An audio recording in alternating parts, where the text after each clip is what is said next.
right, I will call to order the April 14th meeting of the Dayton City Council. Please stand for the pledge.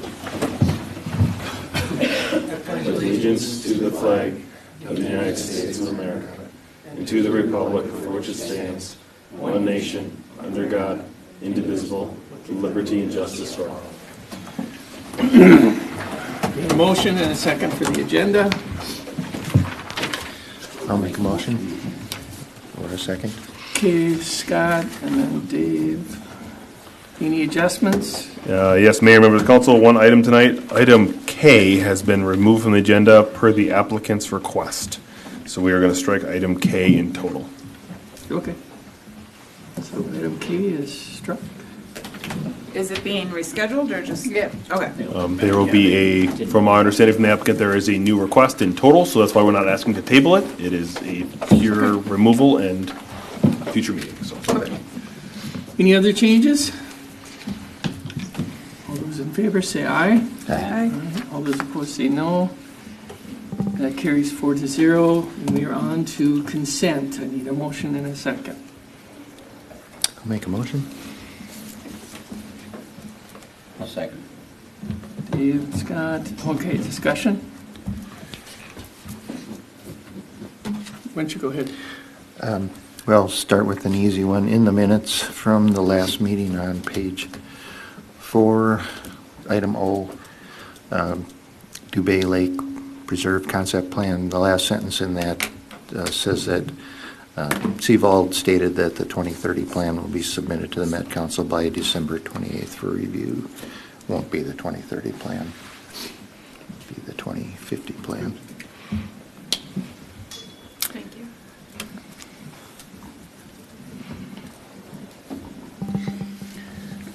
Item B, that is the transfer of funds. Yes. I was, I guess I'm curious why we're moving $34K from the temp fund to the 2026 general fund.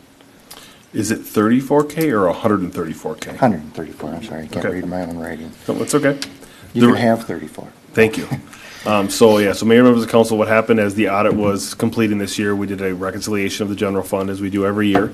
It was realized that we did not receive $260-some thousand worth of revenue that we had anticipated to receive, and so the budget came in under budget for revenue. There was an under budget of expenditures of roughly $130,000 or so, give or take. And so that difference ended up being the $134,000 request to be able to transfer funds, which was 100% related to revenue not received. So the main revenues that we did not receive that we had planned on were building permits. So we only had 134 building permits last year.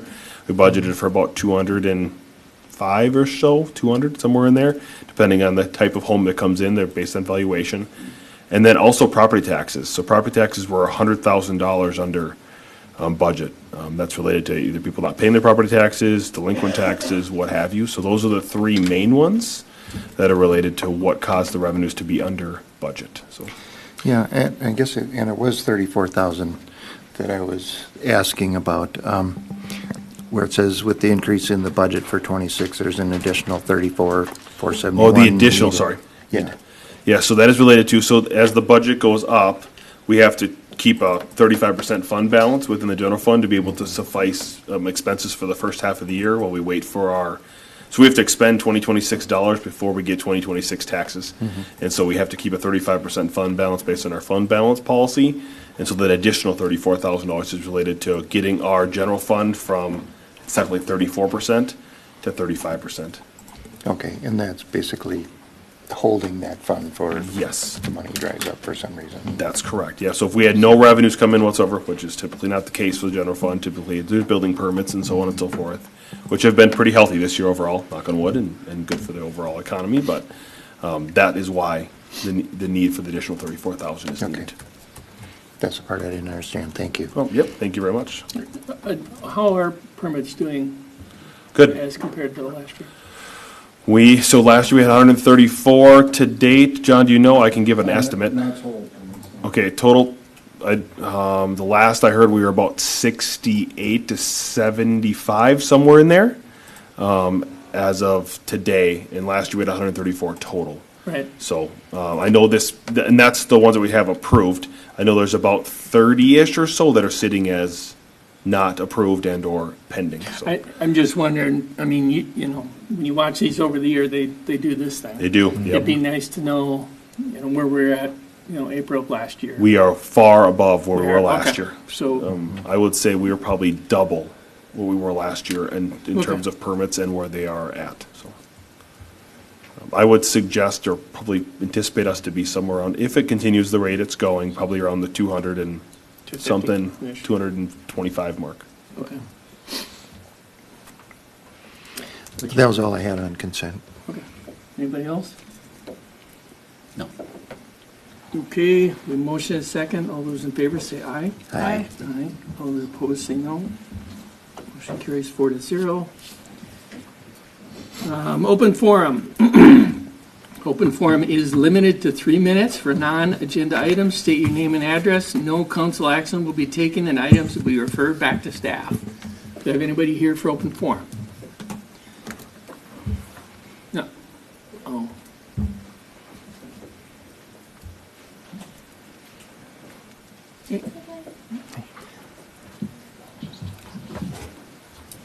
Hi, Stephanie Carroll. I'm from Grandstrom. Duck lady. I always have to say that, sorry. So I think together we all need to take a moment and pause and breathe. Maybe set the phone down and practice some self-care. Why am I saying this and what am I referring to? As you probably all know, there's been heated debate that's been causing inflammation in our community and in the neighboring city of Champlin. Basically, there's community conflict and lots of differences in opinion. There is a special election on May 12th for City Council seat in Champlin. Paul Haga, Rachel Wales, Travis Perkins, Tim Huttner. So how does this relate? How does Champlin's special election, how does that relate to us here in Dayton? Well, the candidate, Tim Huttner, is the chair for Dayton's Economic Development Authority, also known as the EDA. He also serves as a member of the EDA for Champlin. At last night's city council meeting, Dayton's city council member, Scott Salinik, I did notice that you spoke at open forum. Yep. And you said that there's no conflict of interest with Tim serving as both Champlin and Dayton's EDA while also campaigning for city council. I'd like to suggest for the city council members and the mayor to please clarify Scott's, city council member Scott's comments about yesterday at the meeting. Was that comment at yesterday open forum, was that? So this is Champlin discussion? I Yeah. don't think here is the appropriate place for that. You can ask, you know, staff if we can, for requests towards the city of Dayton. But Right. what happens Or in call me and Champlin? what do you want to know? Just call. Yeah, I you just can call wanted me to on the know, side. are you speaking on behalf of the city of Dayton? You weren't listening to the deal, right? Did you listen to the event? Right, yeah, Did you? yeah, Well, then you would have heard, yeah, right. right? Yeah, I was asking about whether or not I was asking for clarification on, We're not going to clarify anything on something that happens outside of the city. right, I'm just asking about clarification for how the community is communicating some concerns with conflict of interest with the EDA, with Tim being Sure. part of Dayton and Champlin. Okay. And I'm just asking for clarification because there's a lot of We did when we. appointed him. polarization in the, So right now, we're Mhm. getting into a back and forth, and I'd rather not do that. We did discuss this when we appointed him. Okay. It was discussed. okay, So- I understand. So I would like to request that the city makes a formal public statement regarding the public's concerns. And I would also like to request that there's a formal public statement from the city of Dayton to clearly state that the opinions and the hate on the community page does not reflect the city's Okay. You're talking Views. about the Champlin You are- Community Committee. Dayton, Dayton. Okay, I this mean, that is not run by the city, it is not managed by I the city, understand. it is not, okay? right. I understand. So the Dayton community page is moderated by Tim. It doesn't Right. matter who it's moderated Right. by. His views and his conduct on the Do page. you have something, do you want to have the city do? Because then you can Yeah. direct staff to do that. Okay, And that's got to be something that's under the city control. okay. So the Dayton community page has notable signs of extremism and hate.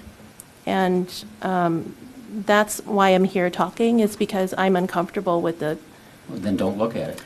yeah, and I won't. I'm not saying that. I'm just saying that, there's extremism and hate. And, I am asking for the city to please come up with a formal statement that whatever is said on that is not what you guys believe in, is not our culture, is not welcomed. That's what I'm asking for.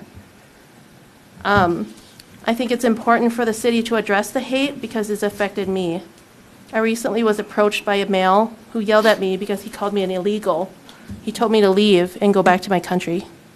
Just in case anyone's wondering, I was born in Crystal.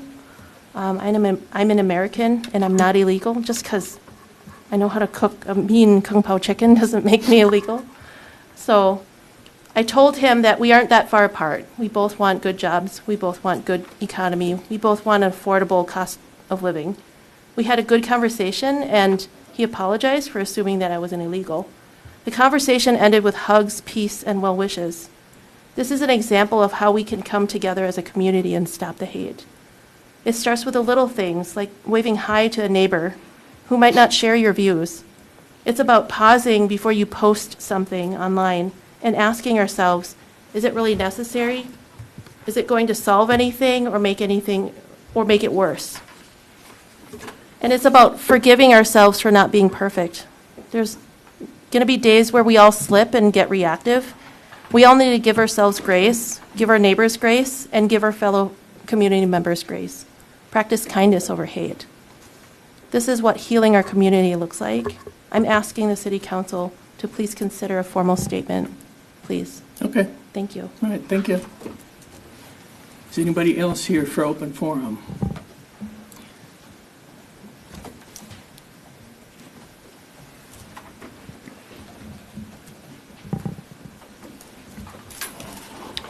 Keith Grover, 113th and Fernbrook. Good evening, everybody. Couple of things I wanted to bring up. I'm not sure if this is the right forum or not, but I think enough people are here, we'll direct it to wherever it needs to go. Elm Creek Road, every spring seems to people like to turn it into a racetrack.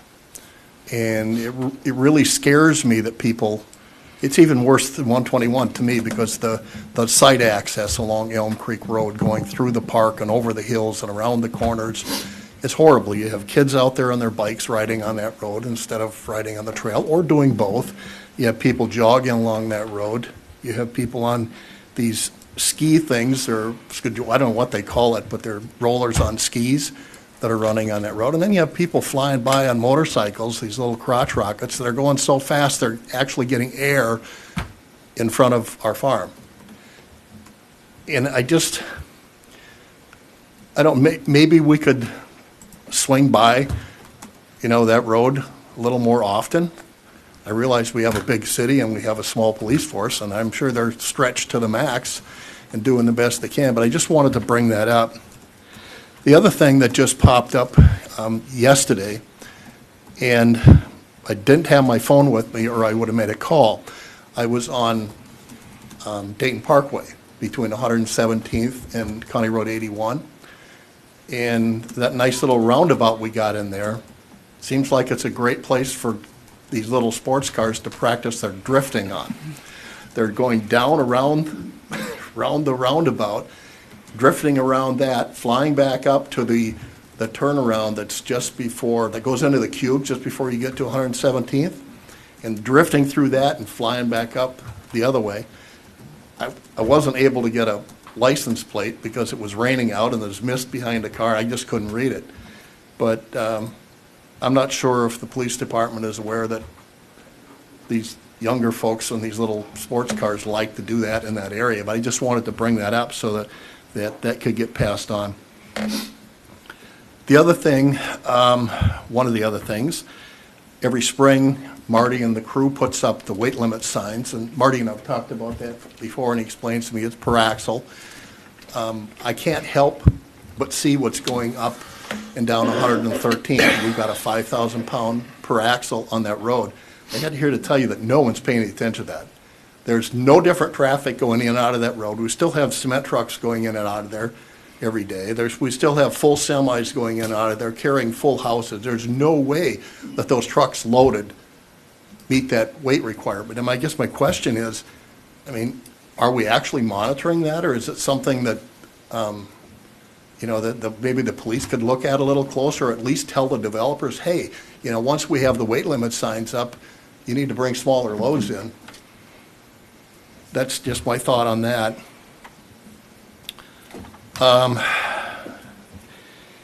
Fenstra Landscaping on 113th, we had quite a few issues with them last summer and the summer before, with them having brush piles and a berm pile in the back of their lot as it faces Dayton Parkway. It looked like crap, and they did clean a lot of that up. But if you go by them on 113th side and look back in there, that whole brush pile and garbage pile, they seem to be downloading it there and keeping it there for days. I mean, I know we don't let curbside do it on their property, even if it's inside. It's against the ordinance, and I gotta believe that it's against the ordinance for them to be piling that stuff up in their parking lot and hauling it away when they want to, rather than paying to haul it away when they get it. They're using their yard as a dump site. I just wanted to bring that up. I know Hayden has talked to them several times before about that, and had to kind of put his foot down to get them to fix what they were doing prior, but I think they're kind of sliding back into that same issue.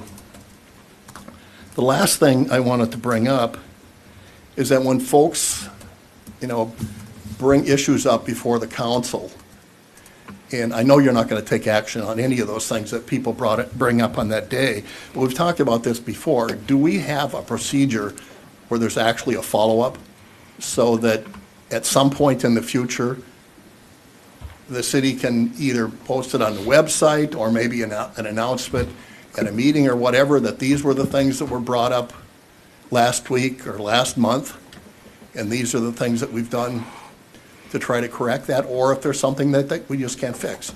But just someplace where the city can get back to people that bring things up and tell them the position that the city has on those things.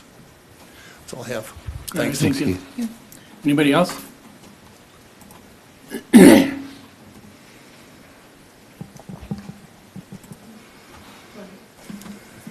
Okay, thank you.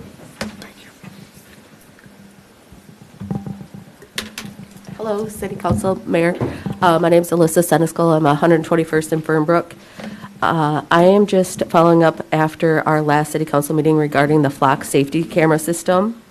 And I just have a few questions. As a resident of Dayton, I'm requesting clarification on several points to better understand how this program is being implemented and how it's going to be overseen in our community. I know we had a meeting about that, but I'm asking on the record here.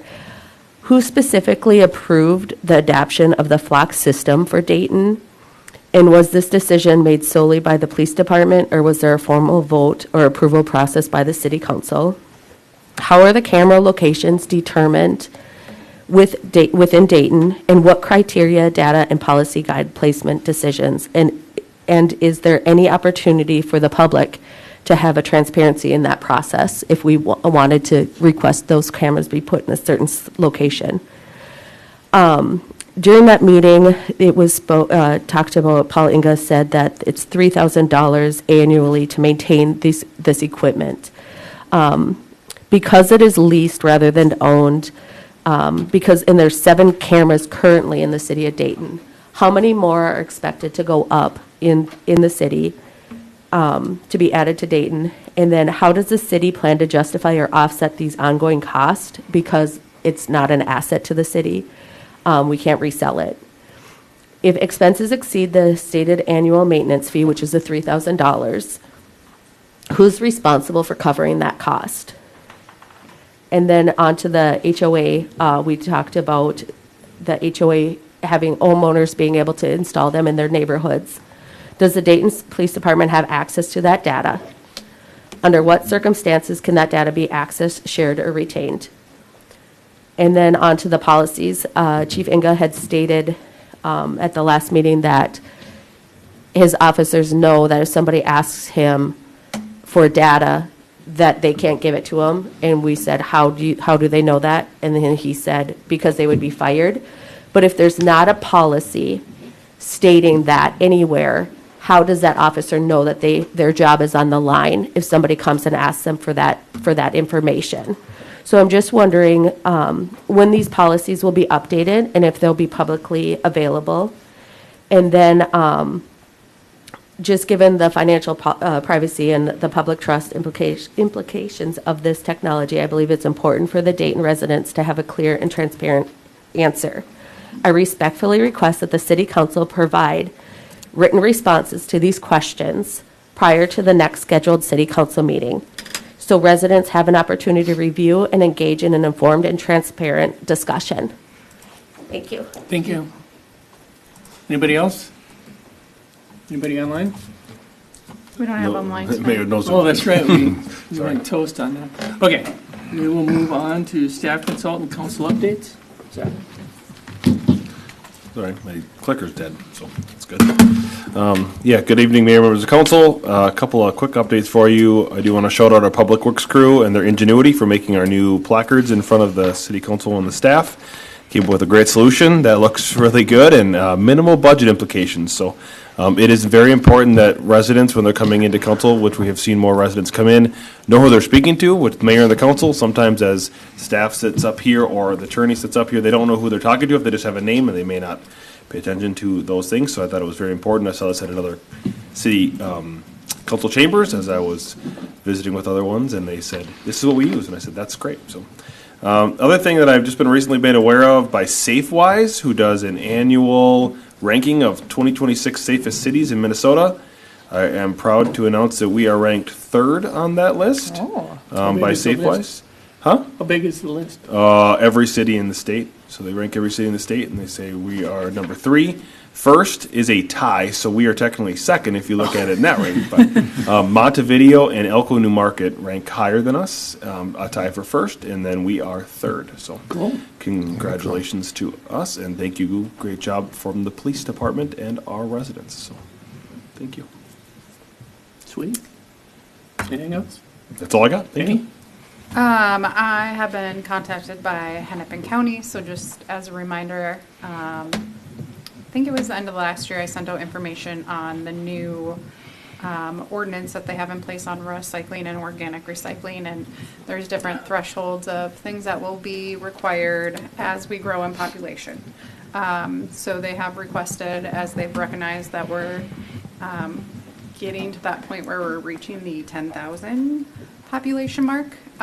So at that threshold, we'll be required to offer curbside organic recycling. And so the drop-off site that we have had in place to suffice that part of the ordinance will no longer apply to that. So we are exploring what that looks like, what that will affect. But just in general, another thing to keep in mind, as we grow in population, there are other things other than just recycling that will have to change or be impacted by. What defines the official population? I can ask that in our meeting. So I think for their ordinance, it goes off of the census. So we might technically be higher than 10,000 right now, but it wouldn't take place then until the next census. 2030 census, 2040 census. 2030. 2030, yeah. every Okay, 10 so years, we'd be right? safe until then. Is there a list of the other things that are affected? Like, do we know what's coming our way, or are we not going to find out till we hit it and then we get yelled at? For recycling specifically, we do know. Yeah. I can resend out the updated ordinance that the county put in place, which does have like guidelines and different steps, and we'll have to meet a certain score. So there's like certain things you can do that might have a higher score to get you there.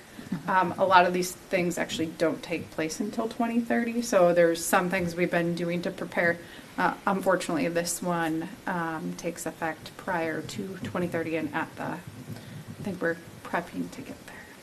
I was just curious if we have a list of like, these are the other things we're going to have to change when we hit like when we hit 10,000 people, suddenly now we have to do X, Y, and Z that we didn't have to do I'll see if I before. can come up with a very shortened version Yeah. of the Yeah. list. Better to be prepared and to plan ahead. So just throwing that warning out there that you'll Any get other warnings? more information. Nope. Marty?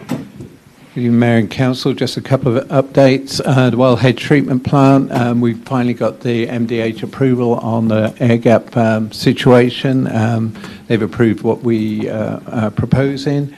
I have a walkthrough with MDH tomorrow to go through all the plant and make sure they're happy to sign off on it. They've been there once and didn't spot anything then, so hopefully this will be just a rubber stamp. There are a couple of niggling little things going on that just need fine-tuning. A couple of valves and a couple of pumps need a little adjustment. But we're hoping to be making water this week out of the plant. So that's where we're at with that. And then at the last council meeting, Councillor Pursuant asked about our street sweeping costs for last year. The total for the year was $21,840. Thank you.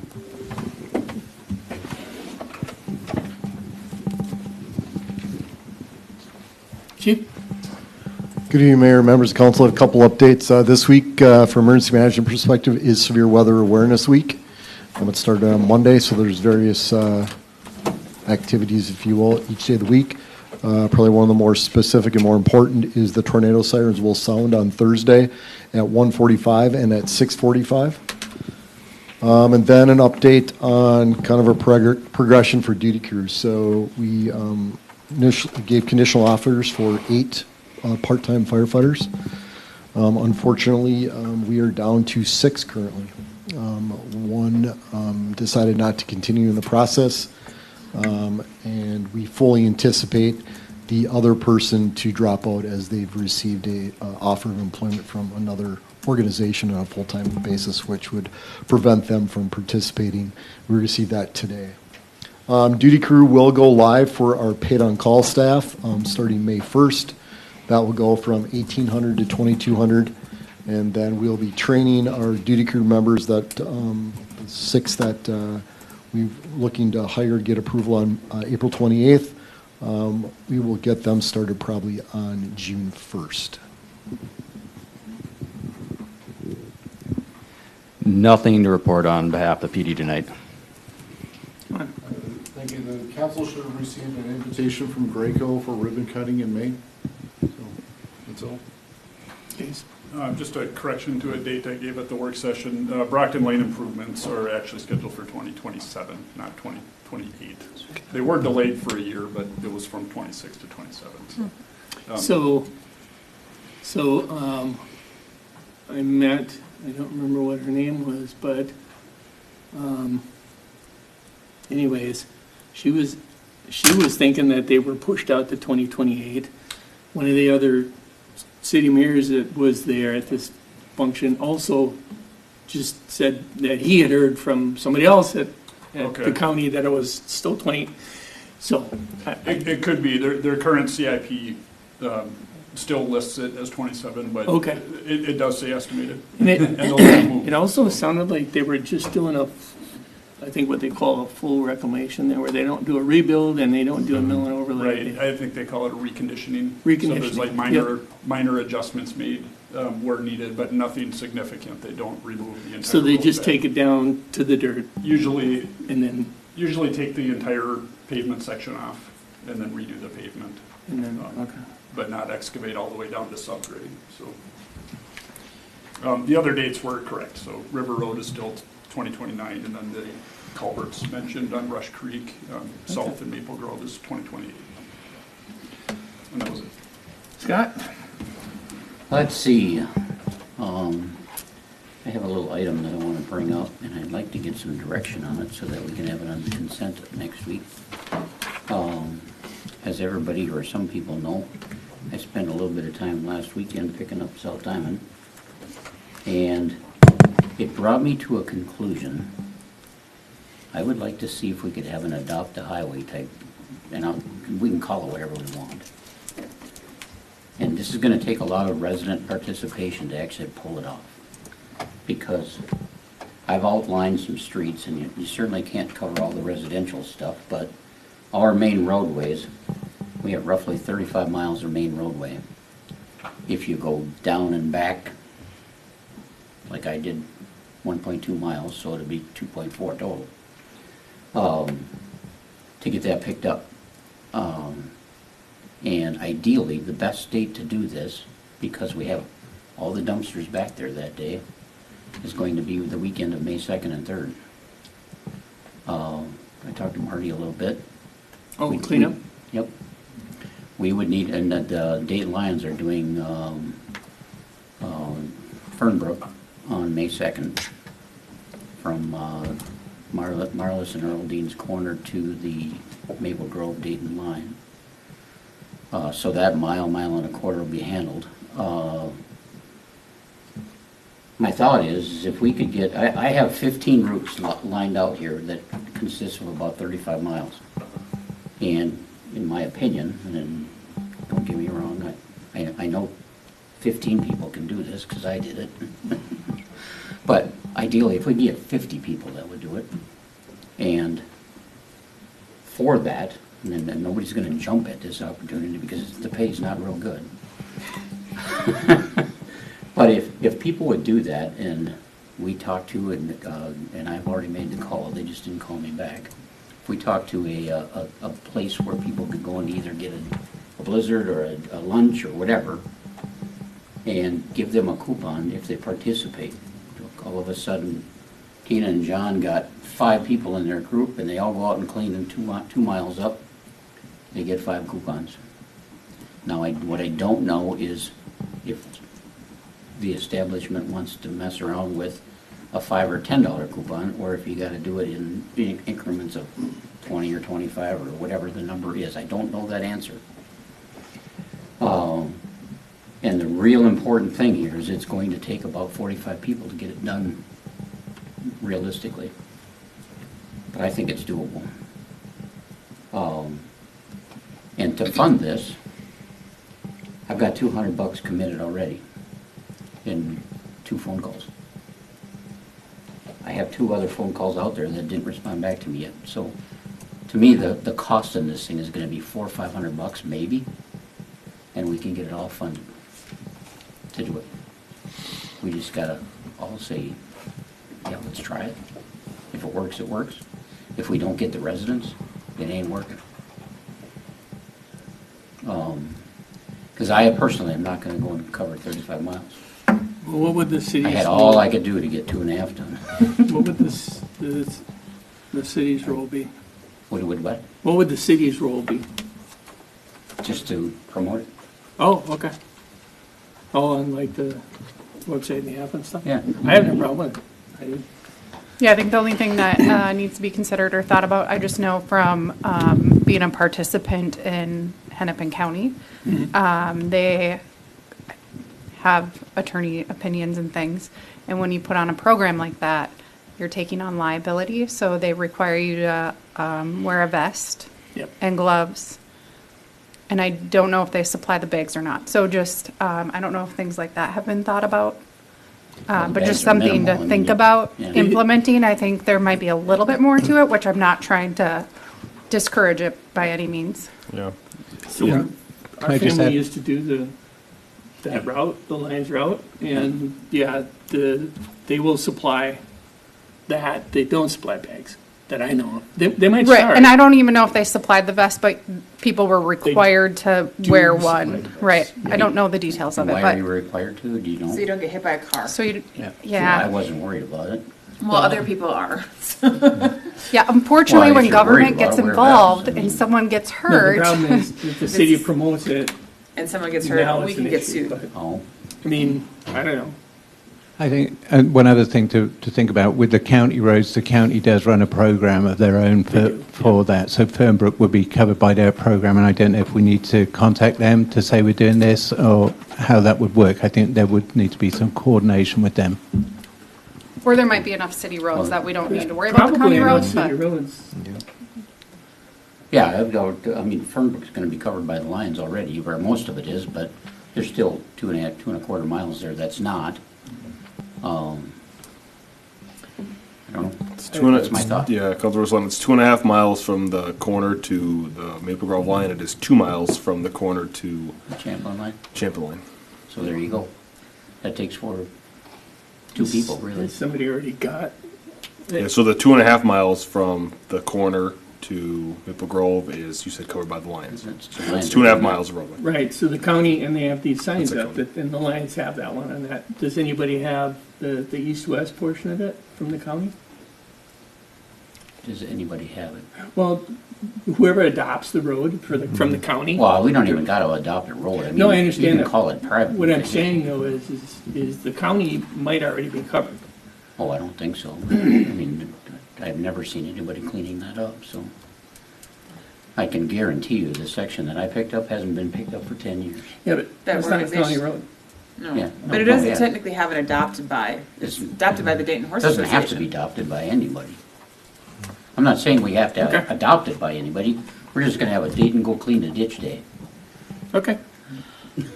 I'm fine with the theory. I think there are some details that need to get worked out, and I don't know that they're necessarily going to get worked out by May 1st. But as soon as, like, I'm down with the concept. Yeah.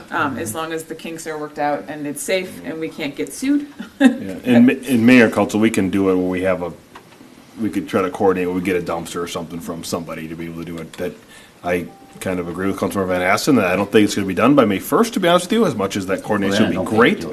Because Well- the grass is gonna be this high by the middle of May. I sure hope not, it's only 3 weeks, but, It will be.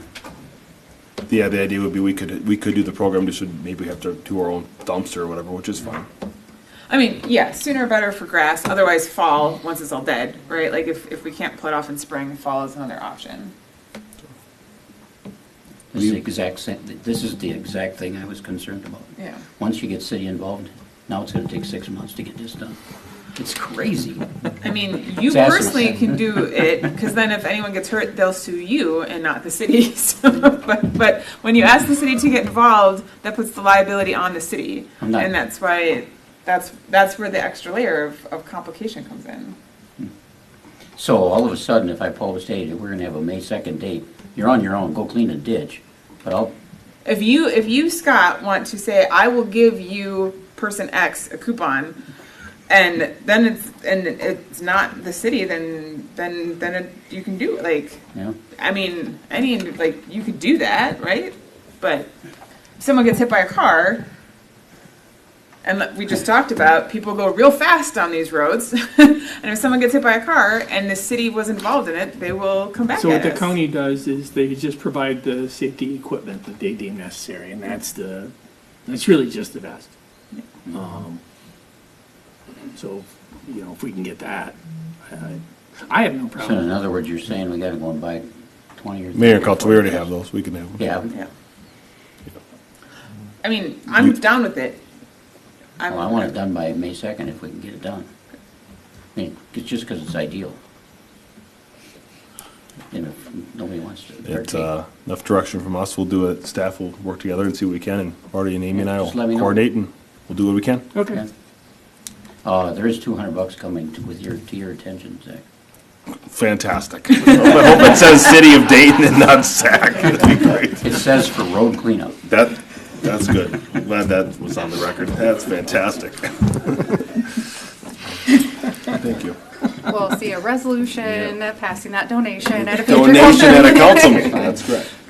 That's true. you He need knows that that's too. coming. That's all I got. That's enough. Okay, Sarah? This is very last minute notice, but this Thursday, April 16th from 4 to 6 in Independence, Hennepin County is hosting a thing about improving soil quality and other water conservation projects, and Some of them are cost share programs from the county, and regular residents can apply and ask, and so this is open to all residents. But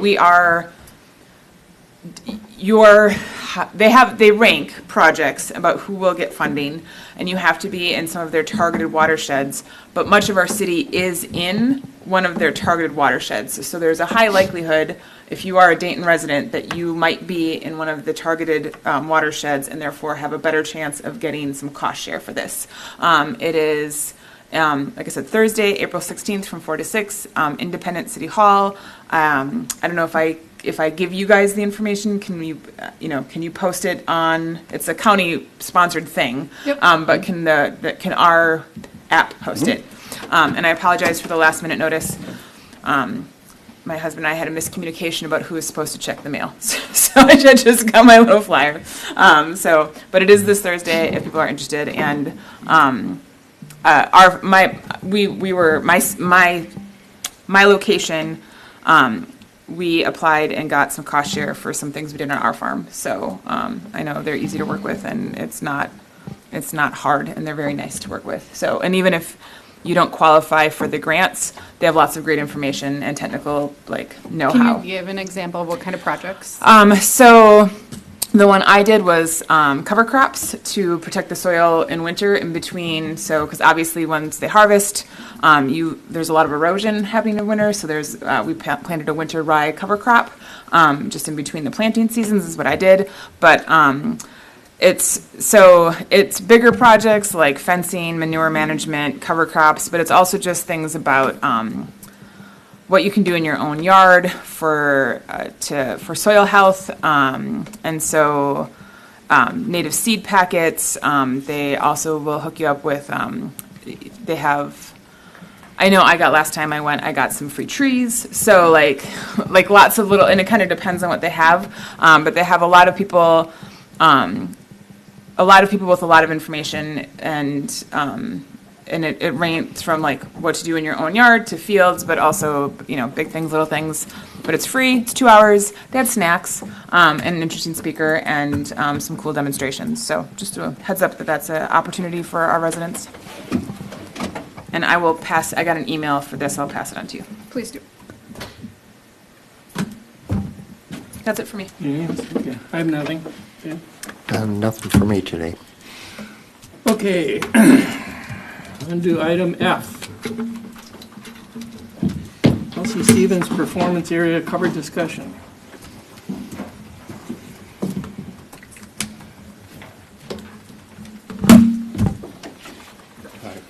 Go ahead. How do I move this thing along? Yeah. Click the. Oh, You're clicking on it? no, I think, no, try it. I think that's why my thing wasn't working. There we go. Good evening, Mayor and Council. Tonight, I want to get some direction from you guys about the performance area cover at Elsie Stevens. There's 3 questions that I need to have some guidance from you about. Basically, the correct sizing for the structure, what material we were looking at for the structure, and I'm looking at getting to not exceed costs so I can keep moving this project along without having to come back to you guys to get approval every time we have questions. So I did a set of milestones, and this is a different version of that to show how we got here. We're looking to get this up this year, the stage cover. And hopefully get the stage poured and all those things done towards the end of the year. So the correct sizing for the structure, we've got some quotes, and I think they're included in your packet for a 36 by 34 structure. That was our best guess at the time. The structure incorporates a 10-foot overhang over the dance floor. The question is, does council want to keep that overhang, or should we remove that and get reprice the structures for whatever that turns out? It might be a 24 by 36, something like that. This graphic shows the stage area in yellow with the outline. The heavier outline is the 36 by 34 structure. And that shows the overhang over the possible dance floor.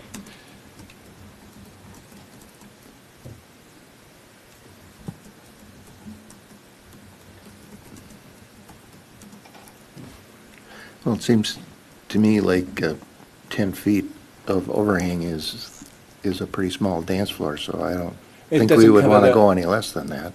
It doesn't cover the whole of the dance floor. It's to give some shade at the front of the dance floor. So it won't cover the entire dance floor area. I think the dance floor is going to be something like 20 feet, so it'll cover about half of it. And this was requested, when we were talking Yeah. about it before. Yeah, I just don't think it should be any less than that. No less than that. Okay. Did they, I guess I didn't see that in here, but did they give a ballpark of savings? Because it really doesn't look like, just looking at the structure, I wouldn't think it would be a lot of savings. I haven't got any idea from them yet. I wanted to go back to them with a definite idea of what we were Because going you to still do. end up with, I guess I'm kind of along Dave's thinking that, You guys get, I don't think anybody knows more than this than me and Marty, but you guys go through it, and then I've got my 2 cents, whether it means anything or not, who knows? well, yeah, I don't think pulling that is gonna save a lot, I don't know. Saves $100,000. For the 10 feet? Yeah. Because it's not supported. I mean, because it's hanging out, right? Well, I understand that, Past but that that. means you still got the same, okay, well, if that's the number, that strikes me as very odd. I didn't see that. The 36 by 20, but the 36 by 34, No. I believe the number is $260,000. Yeah, for the metal one. Yeah, 161. yeah That's for the metal one. That's I for don't the, have the exact change, but and that's whether we go with the polygon or the fifth room. They're both pretty close. I guess I'll go ahead and go and then give you guys some information. The biggest difference, though, in the cost was between the wood and the steel. right. There's some cost there. It was $2,500 difference, which isn't a ton of money by no means. That was only on the fifth room. I don't know what polygon did. Yeah. I haven't personally been too involved in the polygon thing. I was on the fifth room from the get-go. The wood one from Polygon, and they are local, which does make a big difference. The wood one from Polygon is the cheaper option, I believe. The only problem that we have is, and we've all seen these, we have a roughly $110,000 30 by 20 from fifth room. Then we went to a 30 by 30, which was $160,000. Marty's got a quote for the 36 by 34 for $261. Go back to that yellow square. Oh, the yellow square. Yep, right there. The measurements for, just say this is the current stage that we have. Yep. Now, from here to this front corner, this is rounded in here. It comes out, it technically has kind of got a rounded shape here. This distance is 15 feet 7 inches. The distance from this edge to the sidewalk is 32 feet 9 inches. Theoretically, if we put the footing behind the stage and try to stay in this area, to put this footing here on both sides, that is probably the least expensive option that we can do, because then we're not busting anything up. We can, and it'll actually work. What I don't know, and I don't think Marty, I don't think you know either yet, we don't know how big the footings even are. No, I don't have So what I don't know is, from 15 feet 7 inches, this is squared off, and that's really not what it is. It's rounded in the front here, just a little bit. I don't know the exact measurement from the round here and the round here. It's, But it's immaterial, really, it doesn't matter. It's around 20 feet, I think, that I Yeah. measured it off. The area out here is gonna be dance floor. To me, this footing needs to be right here, and another one here. So a 20, and just say these footings are 2 feet, 2 feet by 2 feet. I don't know how big they're gonna be. But a 20 by, the 32, or 36 by 20 fits to bring the shelter and cover the entire stage. Does not cover the dance floor. The original thought on the dance floor was, and I was the one that brought it up, it would keep the sun off of the band. However, if anybody's ever been to Mississippi Crossing, that one faces the south also, and their concerts are always at like 6 or 6:30. The sun is always in the west. It's going to be the same way at Stevens. So the sun really isn't going to factor much. Now, will it look more elegant and bigger if we go with an overhang? Yes, it will. But that'll bring that footing. It'll still stay here, and then the overhang comes out about, roughly out into about here. Yeah, that's where it is. Yeah. So to me, the big discussion is, do you want to spend the extra, it's $100,000, roughly $100,000 for the 36 by 34. It might not quite be that, maybe 80. Wait a minute, restate what you just said. The $100,000, it's an extra $100,000 for what? For the 36 by 34. That 14 foot. As opposed to, I know the fifth room, 30 by 20, was $107,000 because we don't pay tax. We don't have a quote from Polygon on a 30 by 20. We don't. No, I don't. I know we don't. No. But I don't, can you and I go- don't think Marty does either. well, but I those guess are. I'm not tracking on, Yeah, I'm because the not numbers that we have in our packet and the slide you were just on, Look, don't, I guess, this But one. in our packet, all the numbers are 36 by 34. Yeah. Right. We don't have the smaller options in there. We do have them. Marty and I we have quotes on them. But not from all three vendors, I think Yeah. it's just from Fifth Through. But what I wanted to do from tonight was get the size that we're getting and then Yep. get comparison quotes for all these structures. Polygon's got a quote for a 20 by 20 for $59,000. So if we go with 36 by 20, you might as well say it's going to be, I mean, it's going to be somewhere close to $100,000 or $80,000 or somewhere in there. You can use ballpark numbers for now. We don't have to be right exact. If we're 10 or 20,000 off, so what? Mayor, Council, can we go to number 2? Can you guys select? Sorry, that one. Can you guys select which one you want out of here? That We've would maybe we've help already us all. done that. Well, I just want to make sure that I am on the same page because we got numbers thrown around out here and they don't mean anything if we don't have a. Okay, the WWA is the wood one. That's very similar to the fifth room run on the right. So the This is the WWA fifth room one. fifth room run is on the right. The WWA one is on the left and the top. Polygon. Yep, Polly. And I don't which- care who the vendor is. I don't care either. Which one is the wood?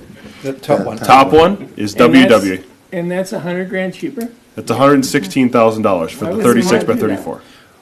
It's more than $100,000 cheaper. Yeah, it's like 100. well, and maybe this was just my confusion, but when we were talking about steel, I thought we were talking about the roof material. Well, this one here is, well, both of these are roof material that is steel, and they've got steel beams. So that was, you know, I believe the WWA has a steel roof as well, correct? Or is that yes. shingle roof? that I think I asked them to put a steel roof on that one. So the main difference between the WWA, so the left one you're looking at with Polygon, the WWA is the top one, the WBA is the bottom one. The difference is the amount of steel utilized Yeah, versus 'cause you wood. The other If you difference got is eight this posts. has got 8 posts, That is correct. which personally I don't like, but Sure. that's me, I'm one guy. It's just that more posts are in the way. Yep. So it's far more expensive and it has more posts? Yep. Yeah. This unit here is 261. That unit is roughly 100 grand. 116, yep. 116, but yeah. Yep. Yep. So, Yeah. okay. And the fifth room one is roughly the same number, It's 223.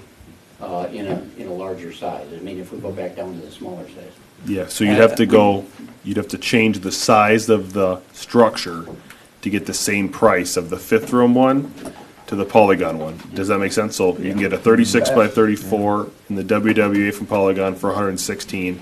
You can get a 30 by 20 or some other number in the fifth room one for the same 116,000. Personally, I think we go with the Polygon just because they're local and, I mean, I don't like their number to put it up, but it's with the way it is. To me, it's the finished number that matters. Well, just the difference between the Polygon wood and steel, it's almost double. It is more than double, yeah. What's the downside to the wood? I mean, what? Only the Why are we maintenance, only the maintenance aspect of it. I mean, but it's, You're gonna have to stain it here and there. yeah, I mean, I mean, it's not gonna stay that nice red It's color really just the forever. beams. I mean, they both have Most of wood it's steel. underneath them. Steel difference. yeah. But Is there a lighting difference, or is that just No. in the picture? There's no lighting in them. Okay. There's lighting on the, That's on the extra. quotes, I think. So they will all come with lights, and I think they quoted them that way. Okay. so, but the steel one is still wood, it's wood slats, or what makes up? That's a wood lining It's underneath. wood lining, so you Yeah. gotta treat that. Yeah, So. but that's going to be the same on all of those anyway. Okay, yeah. All right, so it seems like that's an easy one. Right. Yeah, I don't have a problem with it. Wood, okay. So then the next question is? Size. Size. But what I was hearing you say wasn't just the 10-foot overhang. It sounds like it's gotta come in on the sides also. Because, I think that we want to put it outside of the the exact stage area. If you put it on the backside, Ryan, or Marty, if we put it on the backside, I think when you and I were out there, if we put it here where this X is, there's that electrical box that gotta move. Not that it's a big deal by no means, but you could put that footing on the back of the stage here. Yep. And here, and here, and accomplish the exact same thing. and you're not gonna have to take any of that stage out? How big No. are those footings? There can be, I haven't got the exact, but they No. could be 5 foot diameter, 5 foot round by Okay. 6 foot deep. And just for reference, MSA sent me something this evening about the sizing of it. Front and back, they're saying the minimum that they can do is 25 foot 6. And then 30 foot width would be, they could fit it in there, they think. But I'm thinking that, I don't think 30 feet quite I'm works. thinking we would go 32 for sure. 34. Yeah, somewhere in yeah, there. somewhere in there. I mean, that exact size can be figured out Yeah. once we figure it out. I But, mean, okay, So 34 is the width, 36 is with the, 34 is the depth Depth. north to south, oh, front to back, okay. and Okay. 36 is how wide it So is. it would Yeah. be wider The bigger than number it is the is. width. Yes. okay, got it. Like I said, this is And this with, is from here to here is 32.9. okay, so 36 feet gets us clearance on either Yeah, side. gives is us what you're that saying. overhang. Okay. And so from the Okay. back of the stage to the front, it's 34 is including the 10-foot overhang. Yes. 34 is a 10-foot overhang. Got it. Overhang. It's And actually about a 14-foot overhang. okay, so we could drop it to 24 feet and, I think Marty just said 25. Yeah, okay. 26 feet. yeah.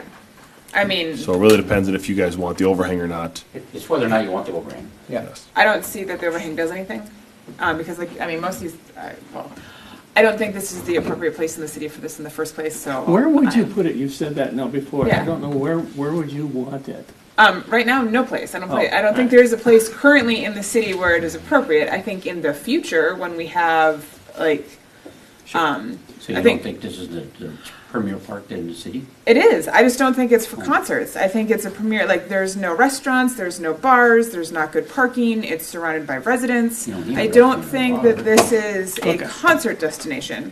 I think this is a chance to interact with the Mississippi River destination and go kayaking and biking and like that. So yes, I think it's a destination park. I don't think it's a destination park for concerts.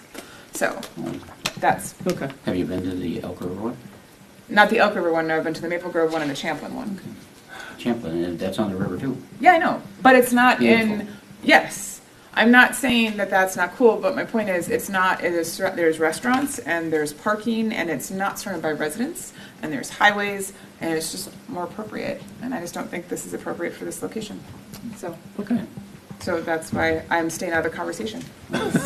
My vote is no. Period. So it's up to you three to decide. Because you three want it, so my note is. I'm okay with losing the overhang, especially if it's that expensive. I still don't get that, but that's okay. So Mayor and Council, if it's, do you want to go with the the polygon one that's wood, all wood? Yes. That's the direction I'm hearing from the council? Yes. Okay, so that is currently $116,000. What makes sense if we get a quote back, same from the direction, Just a your quote. comment related, Mayor, is, okay, if it's X dollar amount, it makes no sense to do the 10-foot overhang. If it does, then I think add it. if we have a good gut feeling, It's not $100,000, I can tell you that right now, because I do not think they're gonna put the whole structure up for $16,000. There's just no way, I can promise you that one. That they're gonna, I missed that. So you said it was $100,000 less, because we're Sonic, Well, when you said 261.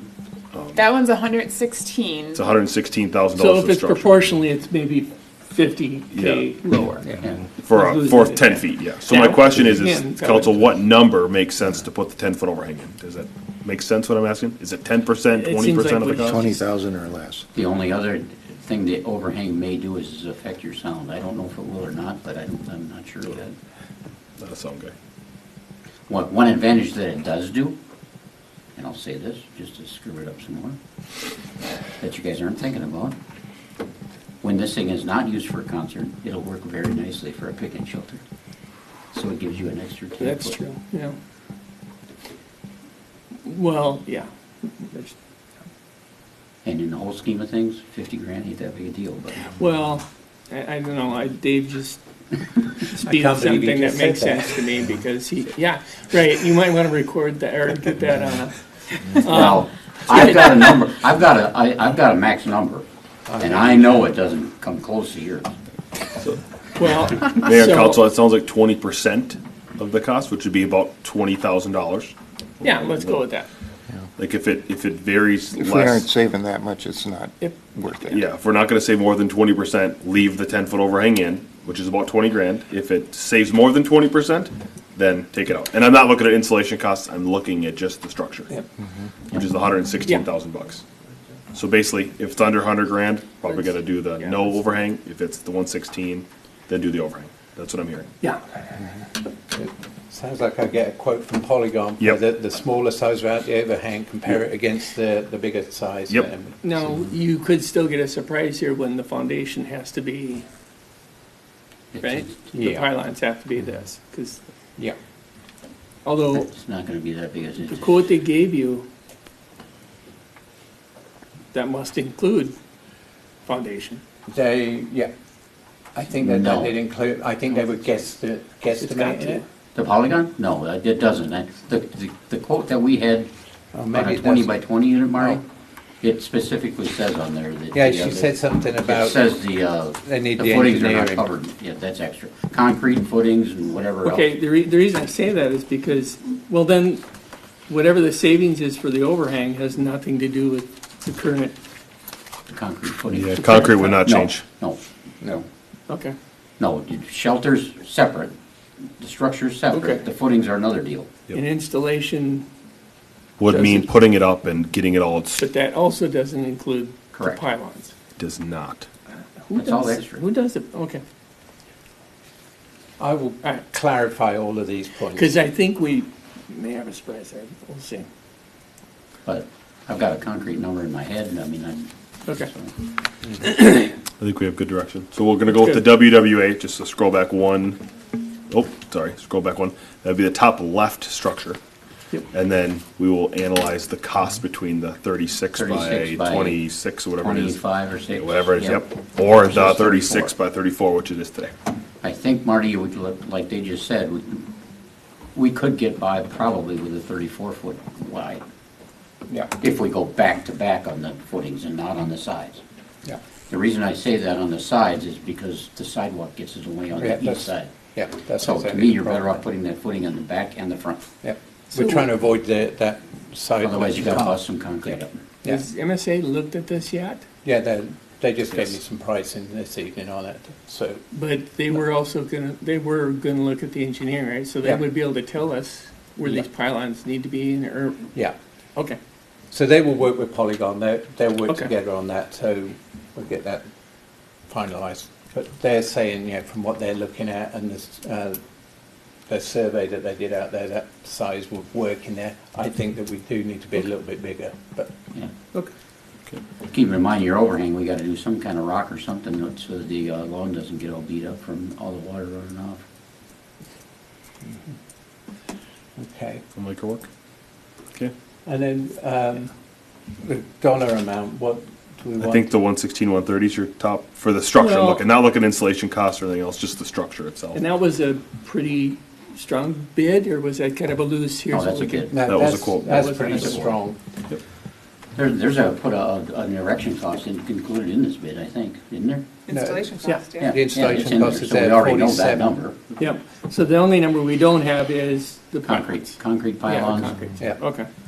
Electrical, And, yeah, whatever. fiddly bits, yep. So our max number is, Are we looking for just the structure, Marty, or are you looking for? No, the whole thing, The whole right? thing? yeah, I would like to have a whole thing so I can keep I the don't know thing how you're gonna moving be able to along. I don't know guesstimate how we're engine, gonna know how you're gonna that, do yeah. electrical and concrete, I have no idea. Well, electricals, you can almost, I've already talked to a concrete guy, so I kind of know what but that's me. Yeah. That's a local contractor. It's not using MSA's guy. but What's your all-in number, Scott? 250. I think it can be done for that. That seem reasonable to the council? given And here's my this- numbers, here's Yeah, my numbers. given this, I do. The shelter, I got 110. Engineering, we already know that number, that's 37.2. Oh, your 250 includes the engineering? That's all in, 250 is all in. Now, it could be 275, just because I don't know exactly Okay. what kind of pylon the engineer wants What to are do. you but estimating on the footings? Concrete, I got 20 grand, just because I know, I had a concrete guy out there to look at it. Yeah, but Gave he me- didn't, okay. Did he know what the pylon? Okay. All right. 250, I'm okay with that. Yeah. Some of this we're still going by the bid process as Yeah. well, so we would get other concrete costs as well, and we would get, your guy to put a bid in on Yeah. that as well. Okay. So everybody's bidding from the same bid I'm package. hearing 250 to 275, I think that's where it'll be. So what number? That's two numbers. Yeah, that was two numbers. What's your One max? number. Is your max 250 or is your max 275? I'm gonna say 250, I think it can be done for that. All right, Okay. That's 250. electric too. that's your number. 250, there you go, Skip, thank you. All right, I think that's all I need. All right. All right, Marty, that only took 2 years. no, it ain't done We're yet. not even there yet. Item G, You didn't give me your items for G. Sir, They're in a different meeting packet. that's great. Happy to have that, but I need this one. Okay, Hold on I'm one happy to second. go off of memory. Let's see. Did you put it on the 20? Are you on the 24th of March meeting that you updated? Otherwise, we call it the planning commission packet for March, but I'm gonna start. That's going The to be town hall one, difficult. right? So Yes. Okay. Okay, so this project is in the council packet, so please refer to the staff report on this.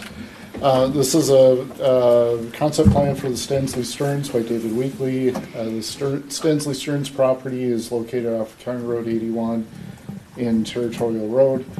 A concept plan is a high-level review. It's not intended to have the same detail that you would expect to see in a preliminary plat or site plan. There's no formal action, there's no approval or formal approval or denial. The council members are asked to provide their own individual comments and recommendation. It's fine if you have one council member that says one thing and another council member that says something else. It's up to the developer to interpret what does that mean, and then come back with a formal preliminary plat project. The project area is 25 acres in size. David Weekley is proposing 172 units of townhomes. I apologize, I can't remember how many units are in per building. Was it between 6 and 8 units per building? Up to 6. Up to 6 units per building.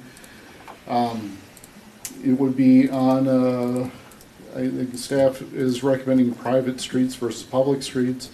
One of the reasons for that, oh, you're doing pretty good. I'm doing good, huh? You're doing awesome. Just Wing the prayer. Should send all the plan commission meetings. Yeah, great. Oh, there we go. Oh, which one are we on here? Right there. Right Yep, nope, here? down, Nope, two down. Yep, Look at that. perfect. Look at that. Okay. I won't start over. Don't start over. So Just keep again, going. just for orientation, this is County Road 81 and then Territorial Road, and this is the Stenslie-Stearns property. Critical topics in here, I've got 6 listed, and each slide I'll go through what each one of them are. First one is what is the highest and best use? So as I think the council is probably aware, we've had a number of projects that have been proposed for this property that have not gone through for various reasons. Being that it is on County Road 81, there's a lot of flexibility to what could go here. So the first big question that I have for the council is what is the highest and best use? So the comprehensive plan guides it as mixed use, which really could be residential, commercial, or industrial, or a combination of 2 or of 3. In this case, the proposed use is entirely residential.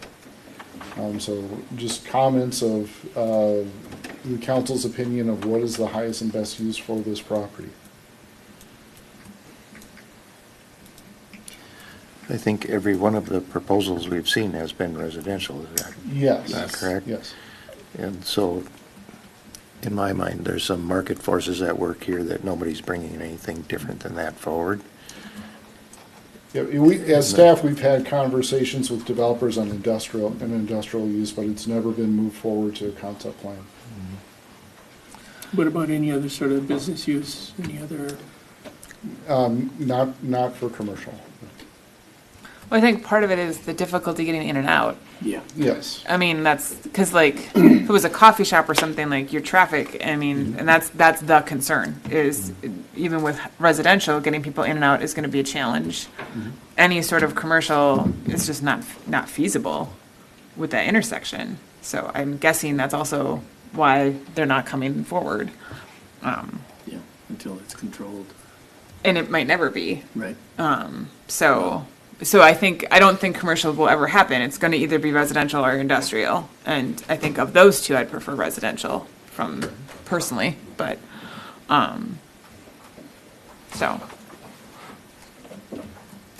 so I don't think that, I think we could say all day we want commercial, and I don't think anyone in their right mind would do it, and I think the county would not be happy with us if we plowed a bunch of extra traffic there, so. Well, this resident, 172 townhomes is gonna bring a lot of Yeah, cars. it's gonna, Yeah, but not as much as like a coffee shop or like, I mean, if you had, because we're not just one, but like if you put like a little strip mall in your area there, I mean. yeah, I think way back, we were originally thinking like a business park, which Yeah. wouldn't bring a lot of traffic. No, that wouldn't. But yeah, I understand what you're saying. Yeah. I suppose I wasn't thinking business park. I was thinking more like coffee shop, restaurant, strip mall, That's little. not the right spot things. for you. No, Yeah. it's not. I wasn't thinking Closer business to the park. freeway, the Yeah. triangle piece is gonna Have be any better. business park people come forward? You said you've had industrial come Yes. forward, and obviously you've had residential, but, So business park it is, I'm going to call light industrial, okay, or it includes light industrial. okay. And have there been people interested in that in this area? Yes. Okay.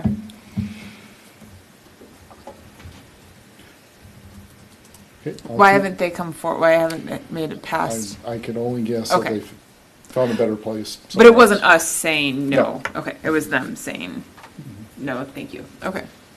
Okay, so I'm hearing the majority opinion is supportive of residential. Yes. Second topic is zoning standards. So the comprehensive plan intends for this project to be rezoned as general mixed use 1. It would be the first and only GMU 1 district in Dayton. In looking at the townhome project, I'm questioning if the zoning is appropriate or not. It may be that we had, I'm going to say, high standards or high expectations of what would go in here for a mixed-use project, and that's probably not the reality of it. So this isn't something that needs to be answered now, but the general question of the GMU 1 zoning standards might not fit for this project or fit for this property. So I think maybe that's where I was, because I saw this mixed use. In my mind, that makes me think of like little restaurants and coffee shops below and apartments It can, above. yeah. That's what I have in my head, and that's what I was. Yeah, nobody does. Yeah, but I mean that's what when I hear general mixed use, that's what my brain thinks of. What was the plan though, right? What was general mixed use in your head or the head of the council when you guys created this? Not sure. We didn't create it. Okay. Yeah. You know, in the way it's written, it could, the general mixed use could be in one building, or it could be just, you know, part of the project. So Scattering, you can yeah. have a commercial building and a residential Okay. building as part of the same Yeah. development. In practice, that doesn't happen very often. So it's either all residential or all commercial or all industrial. So it doesn't, it's hard, it's difficult to mix it. So that seems more like a note for our next round of the comprehensive plan of whether or not this whole mixed use idea is even worth having on.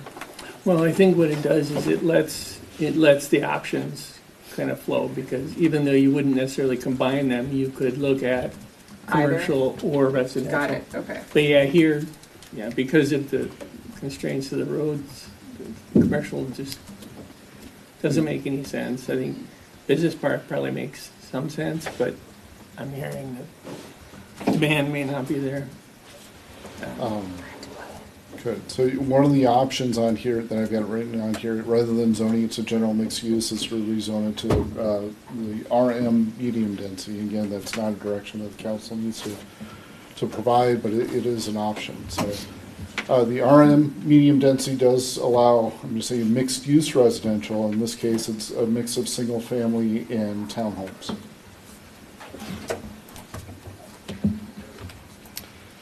Architecture, so this is relating back to the GMU 1 zoning standards, it provides a menu of items, and then the developer can pick, in this case, 4 out of, I think it's 10 different options, you know, of how to dress up the buildings. So on the left, we have 2 plans that were provided by David Weekly as options of what can be placed here. So is my question for the council is if you have any comments or recommendations on more of the exterior of the townhomes. Do you want that now or later? Now.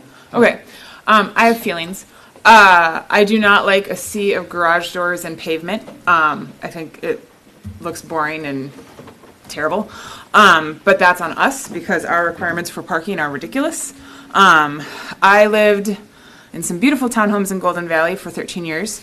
And if I could have had my horse there, I would have stayed. But they didn't allow horses. So couldn't even have a dog over like 30 pounds. So the horse was not going to fly. But I was like, why were those so much like just more aesthetically pleasing? And it's because of their parking requirements. So in Golden Valley, it's 1 space per unit for townhomes. It's not 2 in garages and 2 surface spots per unit. And I will say, and we happen to have 2, the way our unit was laid out, we had 2 underground garage spots and then some like shared parking for guests. And in 13 years, we had, I won't even call it an issue, but one holiday party, we had a friend who had a park like 2 blocks away. So in 13 years, 2 spots was fine. So this is not on you guys, this is on the city. I think we need to revisit our parking standards and think about parking based on who lives in these places, right? And so, yes, I hate that look, but that's our fault, not yours. If we can change our parking standards or find some way to allow it, I'd really encourage, so like ours were gorgeous because we had the underground parking, so there was 1 garage door. And then everyone else got to, like everything else was beautiful front doors and nicely landscaped patios and decks and these beautiful green spaces and trails. And it was like we had our own little private park that was surrounded by the unit, like by our buildings. And so, but then again, we're forcing your hand on this because we're requiring this. So that's on us, and I'd like to revisit that. Could I just ask yeah. a follow-up question? So, you know, I'm trying to picture kind of what your townhouse looked like. Is there, you know, with this one, you know, yes, it's attached townhomes and everything, kind of, you know, you have your unit and everything is yours between those 2 sidewalls. What I'm picturing is your former townhome unit has been underground parking garage, and then your space is your space above it. Yeah. Is there any preference or opposition to something like that? I don't know if anyone's... Can I have an underground parking?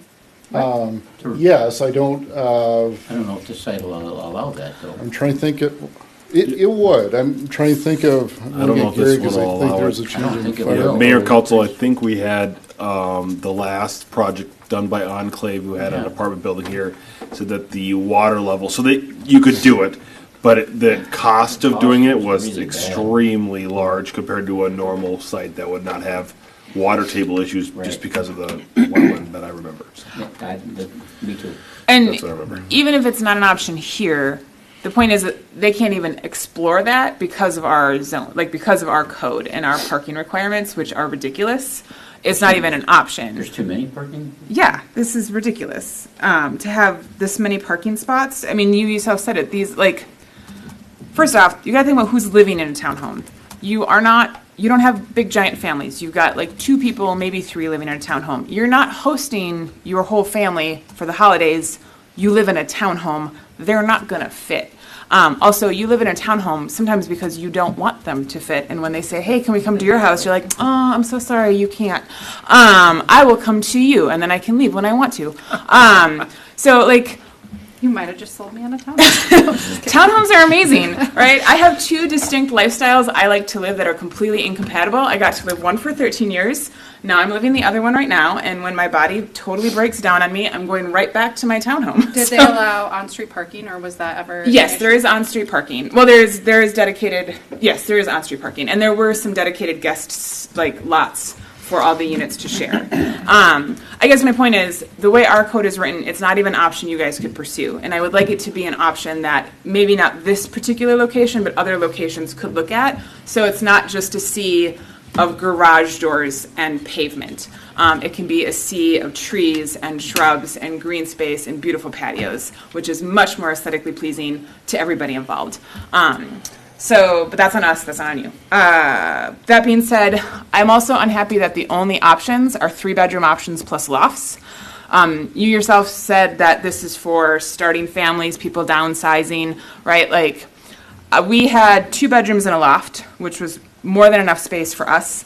Now the corner units had 3 bedrooms, so I'm not saying there can't be 3 bedrooms, but I'd like to see more variety in like 1 bedroom plus loft, 2 bedrooms, 2 bedroom, like more options, because that would also go to the planning commission's comment of how it's so uniform, like it's just the same. But if you had different sized options, they could look different. It could bring some variety in there. Cheaper to build it this way. Well, I appreciate that, but our job is not to make sure they No, make I as much understand. money as possible. Our job is to meet our residents' needs, and having more variety would meet more people's needs. As someone who had to fight hard to keep my house as small as it is against everyone, there are lots of people who either live by themselves or just live with a partner and do not want 3 bedrooms and a loft. They want 2 bedrooms or 2 bedrooms and a loft. And that's the whole point, right, is to meet more needs, and smaller units can do that. Also keeps costs down, which is one of the things we need to do. Let's see here. So those are my big things about the aesthetics and the appeal. And this is still, everyone's just giving their own feedback, and so I don't know that I can get our code changed on parking by the time you guys need us to, but I'm going to be trying. So Golden Valley is too low, I will say that. What But do we do for, I don't remember this come up recently, but for apartment parking? What's the requirement? 2.5, so you have 1 garage stall and then 1.5 surface stalls. So one enclosed and one, Or not might- necessarily. And does that have any Might be bearing one on how plus many one. how many bedrooms are in the units? No. See, and that's stupid. It should be proportionate to the number of bedrooms at the very least, which is what other places have. So it should not just be a blanket thing. Well, there's 172 units here. Yep. And I believe there's 76 exterior parking stalls. But every unit has 2 covered and 2 surface and guest parking on top of that. That's Those are stupid. visitor Oh, parking. And that's what I noticed. We don't have the total parking requirements in here, Yeah, but we don't. it is 2 enclosed, 2 surface, plus the half, Yeah. which that's It's a lot. insane. That does is a seem lot. insane. Yeah. It's just ridiculous. I'm kind of So surprised this hasn't we'll fix it. come up I will before. try to fix that. I don't know if I can fix it in time, but Didn't Hayden Why? review this before you left? Didn't we go we over did parking? commercial. We did, so We like, we did commercial okay, parking. we didn't do Not a- residential. And we kind of just discussed this a little bit in the workshop. So the parking ordinance is difficult because you have, like signage, it's very different if for a single-family home versus a hotel. That makes sense. It's Yes. just, it seems like it should be closer to an apartment than A single family home. a single-family home. So, yeah, I don't know, that just seems crazy. It's 4.5. 4.5 per. We'll look at the parking ordinance. I don't think it'll be done in the next month. No, no, which is why I'm saying we might not get it done in time for this project, but for future projects. But I would like to see more variety and options, and I don't care if it's more expensive for you. That's what I want, and that's the you guys point. building? So, Can you know what, you guys might as well come on, because it seems like our I mean, you can get this done in a month. Our discussion Unfortunately, from the government you can, but staff to. you guys just kill everything. Thank you. Appreciate the comments. That's positivity. Can't Parking. get you in a So month. let's get this out of the way right away. Did you guys balk when you seen the parking requirements, or is that, I mean, you guys do this, You don't right? care. You do this in other cities. Are we overparked? I'll share that one. Okay, thanks, Jason. Mr. Mayor, members of the council, first of all, thanks for entertaining our concept plan tonight. We really appreciate it. We know you cover a lot of ground, and I used to work in local government myself, so I was reliving some old memories, listening to your previous conversations, and appreciate the time you put in. I'm Dean Lauder. I'm the Director of Entitlements with the Minneapolis-St. Paul Office for David Weekly Homes. This, of course, is my boss, Joe Flynn, our division Could president. you put your address, or just spit out your address, because I forgot to ask you. 12,900 Clearwater Drive. Okay. In Minnetonka? Yep. Yes. I know where I work. So I know that and where the paper clips are stored. So, that's the important part. yeah. So anyways, to your question, to the parking question, I appreciate it so much. Thank you for asking it. And I think I know the townhomes you're talking about in Golden Valley. I'm pretty sure my wife and I shopped those once upon a time. Yeah, the parking requirements are sometimes excessive, frankly. And we see that in a lot of cities. I think there's a thought process that when you have a denser development, like medium density development, like a townhome development, that there's a need for parking, because what if everyone's entertaining on the same night at the same time? So generally speaking, the fact that we have two covered, we have 2-stall garage, we've got 2 parking spaces in the driveway, then a half, we're about 10 stalls short of your code requirement is where we're at. But, so let me maybe And you're comfortable. merge this over. If you didn't have the 2 covered, i.e. a double-stall garage, if you didn't have that requirement, would you still have a double-stall garage? Yes, Yes. we would. Yes, we So would. that's the issue, because people have junk. Well, not only that, people in Minnesota, people like to have their car Inside. undercover and climatized. Well, they don't want to come out to ice on their car. Yeah, but would it be double wide is what I'm asking. It would accommodate 2 vehicles. Right, Side by side, double wide. okay. So the Golden Valley ones, the issue is not, we had 2 covered spots. It was that we had a shared garage. So we had one garage door that pulled in, and then the spots Okay. were under. So our units were like this, right? And so you pulled into the garage and then this way. So I had 2 covered spots under my unit, so. Just a single door. Just a single door. So from an Understood. aesthetics, you're not seeing a sea of garage doors. There's one garage door on the end.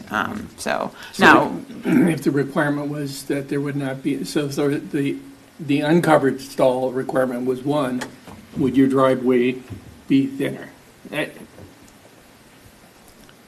Probably not. Probably not. Because So this doesn't have much effect on you? Okay. No, But- It still Mr. Mayor. seems crazy, but and the effect is minimal, it sounds like.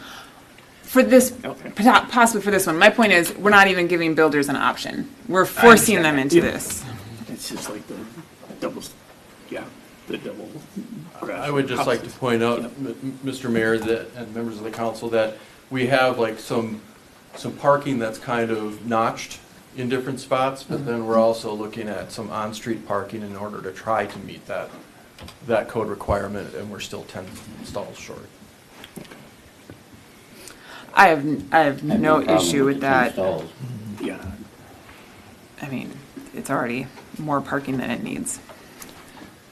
One other thing that I'd mention too, just if I could respond to maybe the kind of the architectural or the aesthetic visibility of the neighborhood. One of the things that can help with that a little bit too is, and this kind of conflicts with the parking requirement, because if you have on-street parking, you need a wider road. Yep. And so if we didn't have to have the on-street parking, we could actually have a narrow road, and if we were to bring the townhomes a little closer, it would actually provide a traffic calming and a cozier feel, while basically reducing costs and maintenance issues within the neighborhood. So that's just another point that I want to share with you for consideration. Sure. Makes sense. And then would you make the units bigger, or would you have more green space then in between the units if the roads were smaller and they could move closer? You know, what I would actually want to explore is what I would call lollipop parking. Okay. Where we could have like a little inlet drive into a green space area, maybe have like a circular parking area that would help meet off-site parking requirements and keep them off the road. Gary, you're not gonna want too narrow a road though.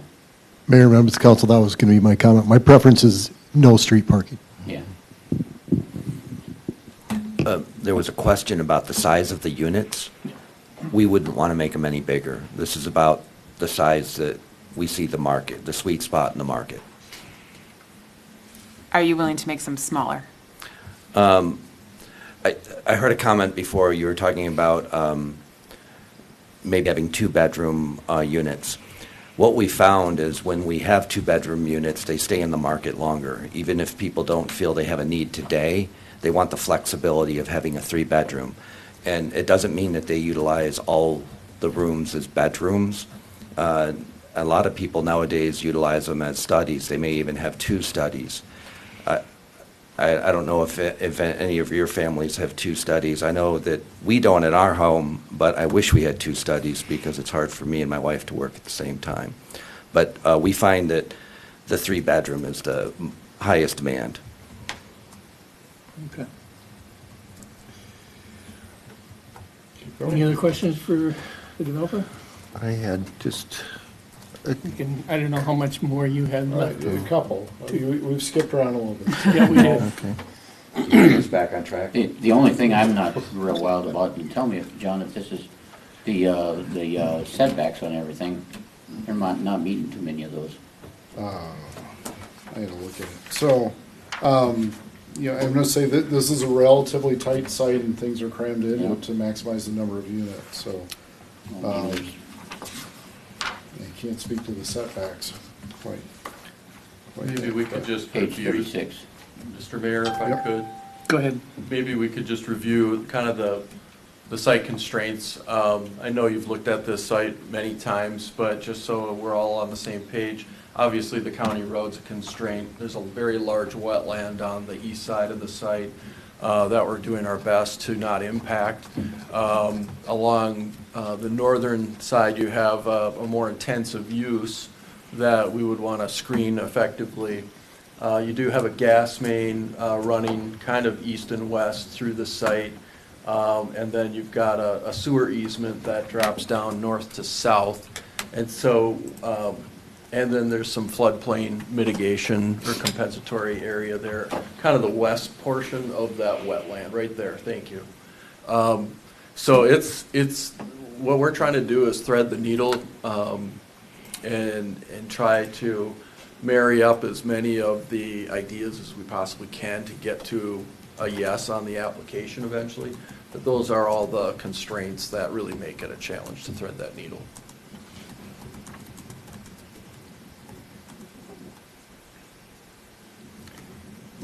John, did you want to? Yeah, I'm going to ask you, of course, so we talked a lot about parking and the idea of, or the concern of just driving down the street and seeing garage door after garage door.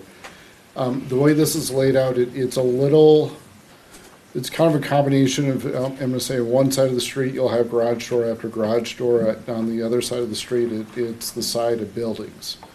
And that's, it depends on the street, so it's kind of give and take. Question for David Weekly, if there would be opposition to having essentially a larger building and underground parking. I think the water table is going to be an issue. I don't think you can do it.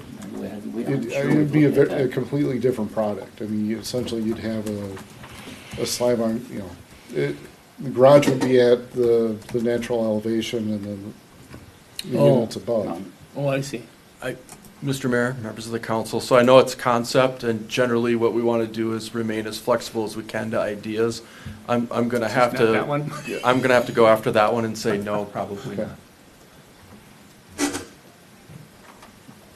Can I ask why? Just curious for my own Water knowledge. table is an issue. Our whole plan set would have to be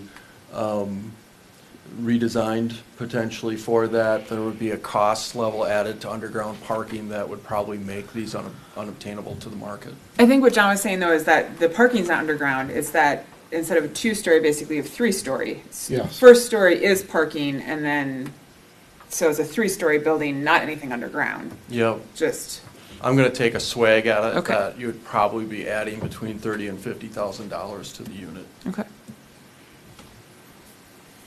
if not more, because it's going to have to be foundational. And you still got a garage door, even though it's been lifted. Yeah. No, they do. There would still be the shared, so you'd have one garage door, so potentially like prettier landscaping and more green space because you wouldn't have all those like driveways leading up to it. So how would you do that though on some of the disconnected buildings? You wouldn't. Each unit would have. So each of the disconnected buildings would have a single garage door that leads into a shared parking space for that building unit. Yeah, these would be much larger buildings than what it is. So you wouldn't have Potentially. 6-unit buildings. It'd probably be a full block. Yeah, okay. So if I go back to setbacks, John, Yep. and side building setbacks, so the minimum required is 35 feet. They're proposing 20. 20. Correct. So between buildings. And And that's 20 at the smallest, and I couldn't tell you which building that was. okay. Or what it is. So why do we have a minimum of 35 if we're not? I couldn't tell you. So again, this is on the GMU1 district, which we've not used before. Okay. So this would be the test project. The other reason that I would like to stay at the 35, and I know you guys don't like to hear that because that means less units. When one burns, they all burn when they're too close together. May I respond, Mr. Mayor? Yeah, go ahead. A couple thoughts. So one of the ideas that John suggested earlier in the presentation also was a potential for rezoning to RM. I believe the side setback between buildings in that district is 20 feet, not 35. And code requires that townhome structures such as this are sprinkled. So the concern, I believe before that code was amended to make that happen, yes, I think your concern was very valid. But the townhomes we build today actually are sprinkled. So if there's a fire in one of those units, it's probably out before it really ever goes anywhere.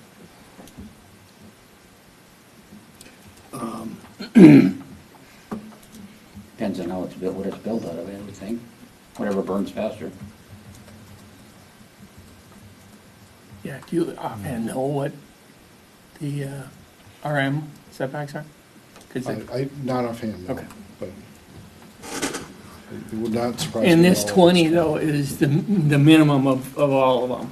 You don't know like what the average is or? No, I Yeah, do not know. okay. And that's just end to end between the units, I think, is what we're talking Yeah. about there. I do have it here somewhere. Okay. Other comments on the general design? Otherwise, I've got a couple of targeted questions. Yeah, I'm not an architect, so I try not to get into the, you should use more brick, you should have more of this or that. I mean, it's kind of like art. I like it when I see it, but it's not the business I'm in. If the goal here is to bring these homes in at a more affordable price point, then I think we have to be willing to accept some things about that. What does that mean? I get concerned that if you're trying to aim too low, then not just the appearance of the home, but the quality of the build goes downhill, and that I wouldn't like to see. I would rather have us provide some room on the parking requirement to avoid the on-street parking. I think that can get to be hard to manage.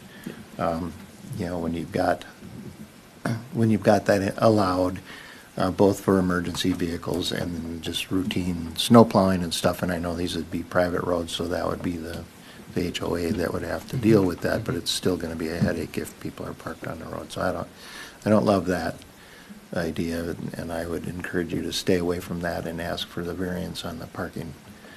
The other thing I know there was discussion at the Parks Commission and the Planning Commission regarding a park in this area, and I think that you should do everything you can to, accommodate or take advantage of the wetland. You can't put houses on it, but you can put trails through there. The Rush Creek Trail is going to come down Territorial Road. That's the Three Rivers Regional Trail, which leads me into, I know it's hard to get timelines on any of this because we've got to do something with that intersection. We've got to do something with how the exiting comes from anything that goes into that space. But it's also Three Rivers plan to go under 81. That is correct. To continue that Rush Creek Trail, and where that can be a benefit to this or any development in this area is there would now be a safe way to get across that road and the railroad, and we do have parkland on Holly Lane 900 feet away. Yes. And that to me could, although it's a little bit farther out there, that could cover the needs for parks for several of the neighborhoods that are right in that area.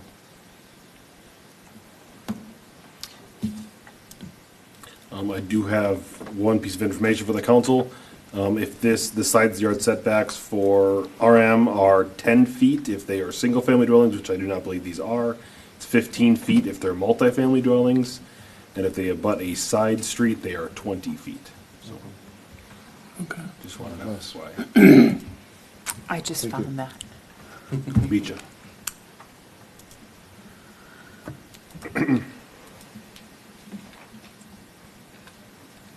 Okay. To piggyback on the Parks and Trails comment, so this isn't a search area for a neighborhood park. When this was reviewed by or discussed by both the Park Commission and the Planning Commission, the staff had recommended that considering a neighborhood park in the northwest corner, the park, as well as a trail that would go around the wetland. In this case, it'd only be half a trail because the other half is outside the project area. The Park Commission recommendation was to consider it. The Planning Commission felt that this was the wrong area for a neighborhood park. So again, with a concept plan, it's okay to have conflicting opinions and reviews and advice, but it'd be appreciative to get comments from the city council on this, because this does have a big effect on laying out where homes go. So the Parks Commission wants the north east? The wooded that- area. okay. And this is a small area, and we've not done a park layout, and I have no idea how this would fit. And it's also a question, what would be in there? The thought is it might be, maybe part of the park is on this side, and then the other part is on the other side of this wetland complex. So we'd have to spend some time at that. And this area, this is kind of a general neighborhood of the Area 20 park search area.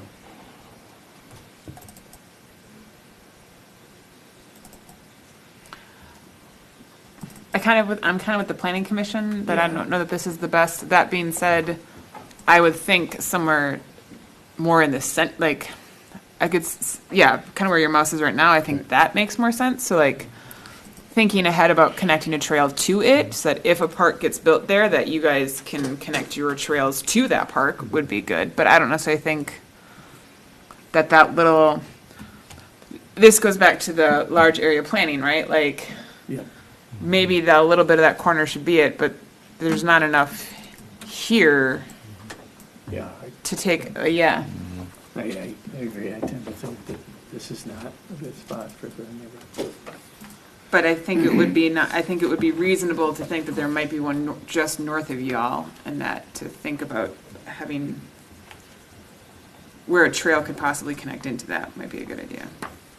I'm also thinking that would be right next to that industrial area, and I'm not necessarily certain I want to park that close to that industrial area. So. If the park is on the, I'm going to say the east side of this wetland complex, the complex becomes the buffer from the industrial. That's what I'm thinking. So like that seems like a more reasonable spot to me, personally. And then you have a natural buffer, and so. Okay, other comments on parks and trails?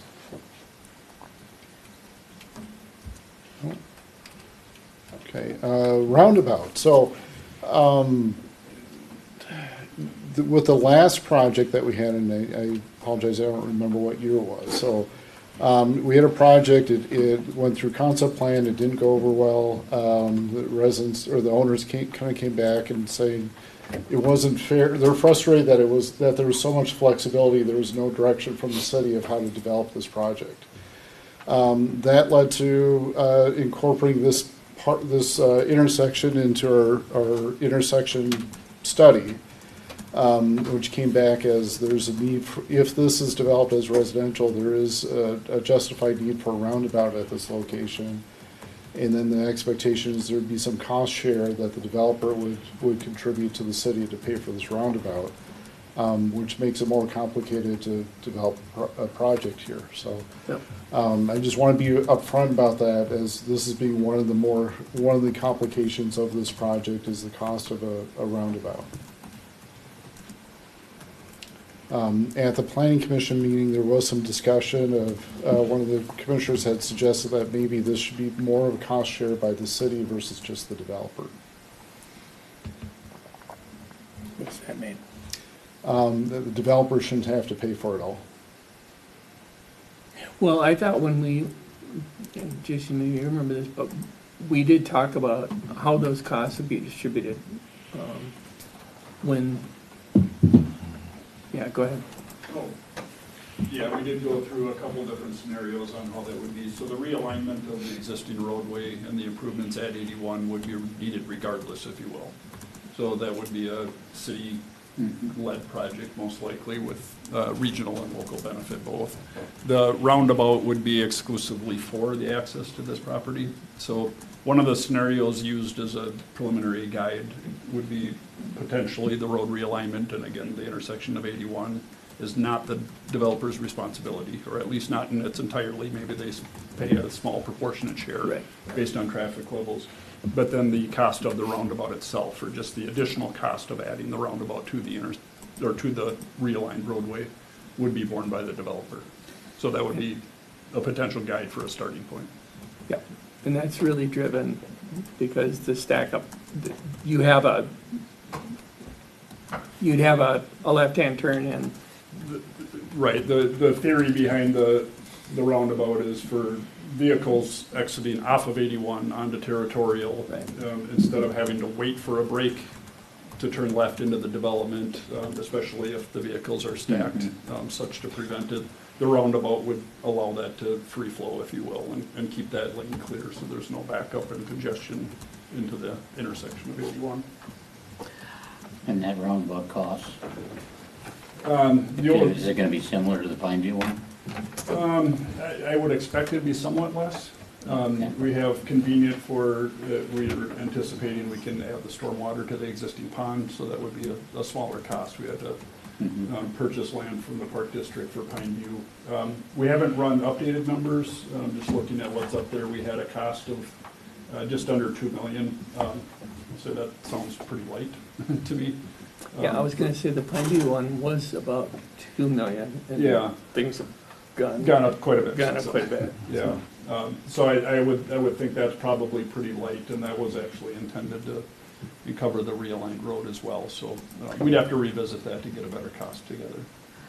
I am not a traffic expert by any stretch, but when I was at the Dayton River Road thing in Champlin, and they were talking about possibly, I can't think of the name of there's currently a four-way stop shortly before the light on 169 and the River Road, right? Yes. And one of the options is putting in a roundabout there, and I feel like he said that would actually cause more problems, because right now, when it's backed up, people let them out because they're not, like, they let them go out to turn left away from the intersection, where if it's in a roundabout and that light is stopped, the roundabout. I think they actually stay in the roundabout. Yes. and congestion. Yes. And there is potential risk for that. Okay. I mean, no different, there would have to be accommodations made with the vehicles or the drivers in there, but the thought is there is the ability for continuous movement and a simpler method. For Are you lack of a better term, suggesting just alternating a cars. light? No, I'm just okay. saying that at that meeting, he said a roundabout would actually make it worse than a four-way stop, and Yeah, I was forget. just, I want to say Valley Forge, but it's not. It's yeah. But a French roundabout is Lake, gonna make this better. French Lake Road. No, No, It's further east. It's one WSP. yeah, it's in Champlain, it's not inner city, so like, I wasn't paying 100% attention because it's not us. I was waiting for the stuff in Dayton. I just have that memory of some, Parkway. thank you, yes. But I just have that remember of that conversation, because I was like, I thought a roundabout would make it better, and that's what people in the audience, and he was like, actually, it might not. Yeah, that section gridlocks often. Okay. And there's 2 lanes of traffic as well, which makes it even harder to leave the brakes for the vehicles to move. Yeah, okay. So I was just curious if that was, because this is a different situation clearly, but I just wanted to clarify that. Okay. And again, not my field of expertise. Which So do means you guys have are good with comments the on- roundabout, right? I'm sorry. Which means you're good with the roundabout. Paying for the roundabout. Well, Mr. Mayor, members of the council, if I could just speak to that.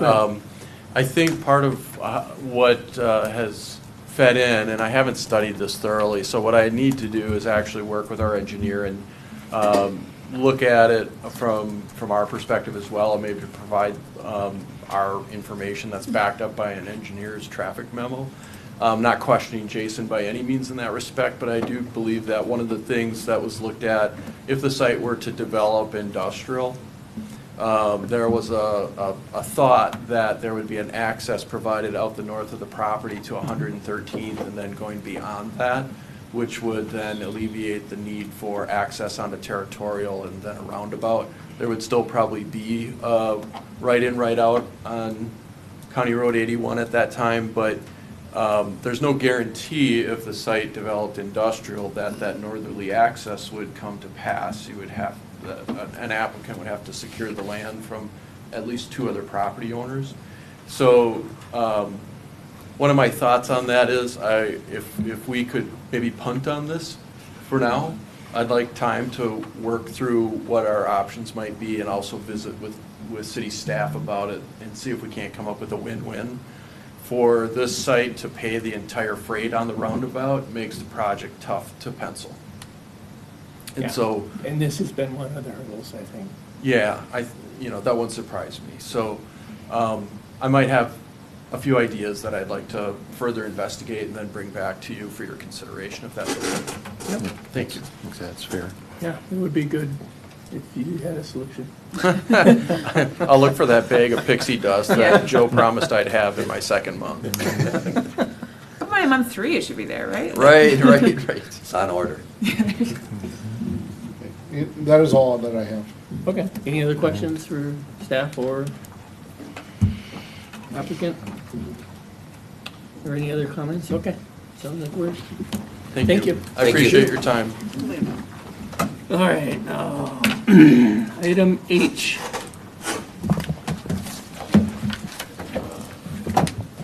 Current slide.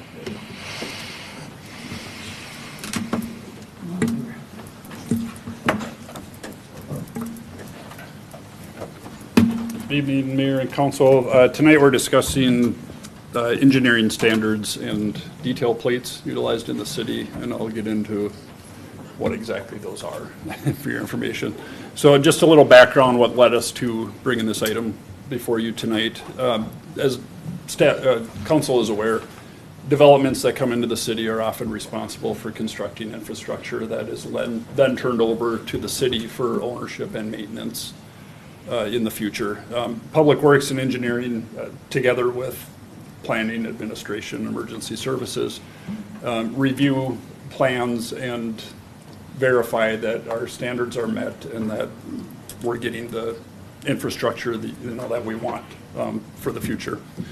These requirements have historically been done by presenting with standard detail plates, and I'll share more on what exactly that is.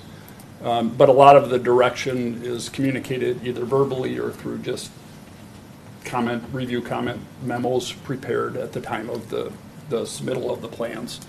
So to help, I guess, provide some transparency and provide information up front for developers in consideration when putting their documents together, we formalize these standards by preparing a reference document, or it's about a 70-page document that just has a ton of information as far as what materials, what kind of structures, what we want for standards for infrastructure as it goes in. This is posted on the city's website, and we are now directing applicants and their engineers to reference these documents as they go through their plan preparation. So just a little bit of what the document itself is. I didn't include any pages or clips from the document other than the cover, just to show what it would look like, and then the table of contents just to show there's a number of categories covered in it. And then just to highlight right in the forward, so first page of the document is the intent of the document. And as highlighted, it's that this document, together with the standard detail plates, which again I'll describe on the next slide, are intended to be what is required for consideration and the preparation of their plans and specifications for the infrastructure.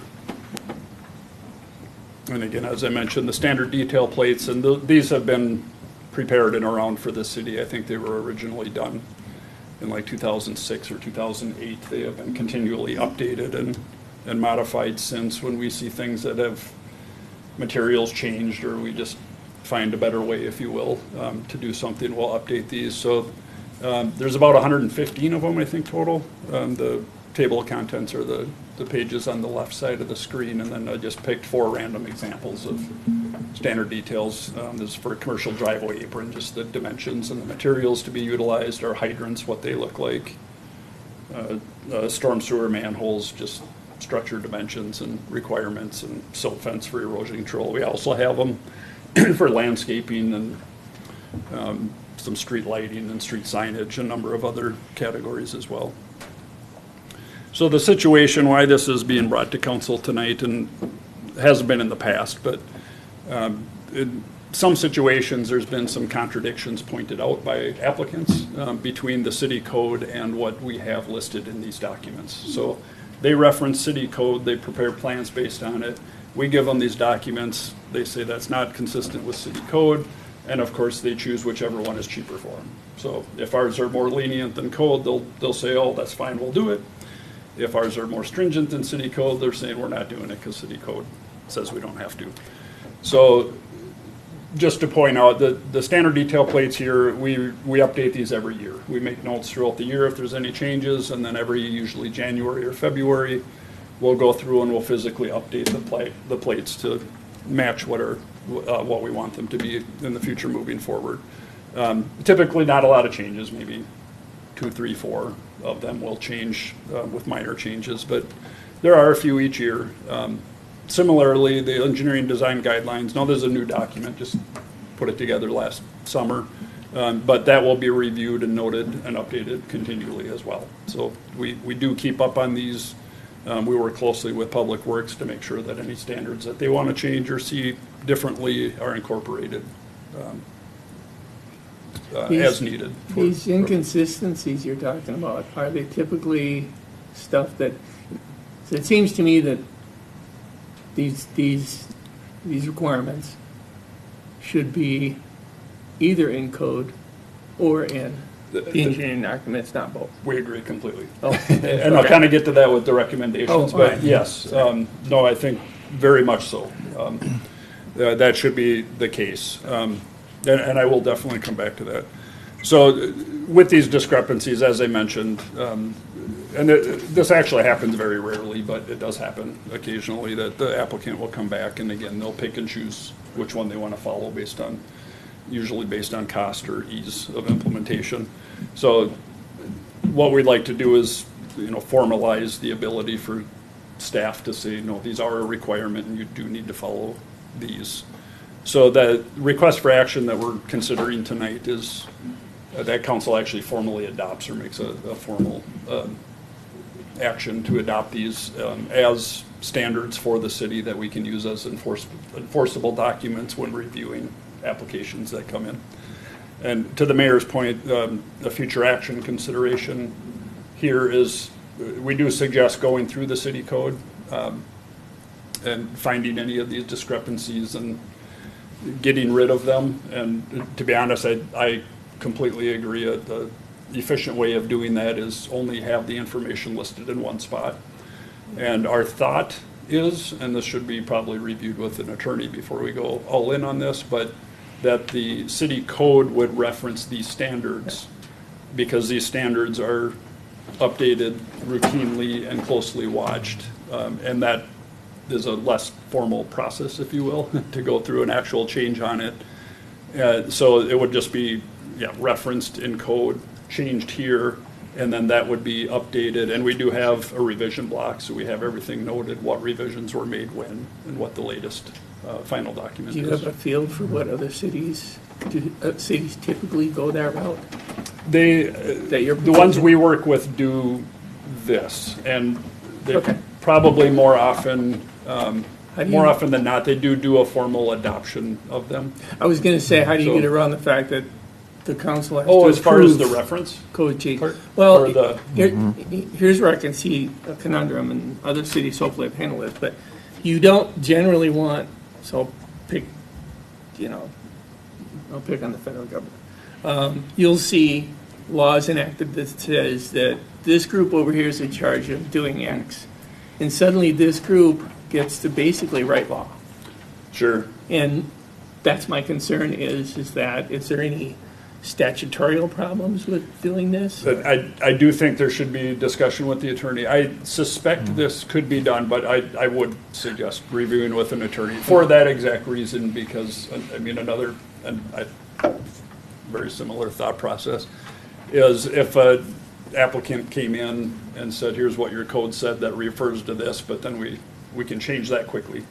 Exactly. So did we change it specific to theirs or not? Yeah. Whether perception is that or not.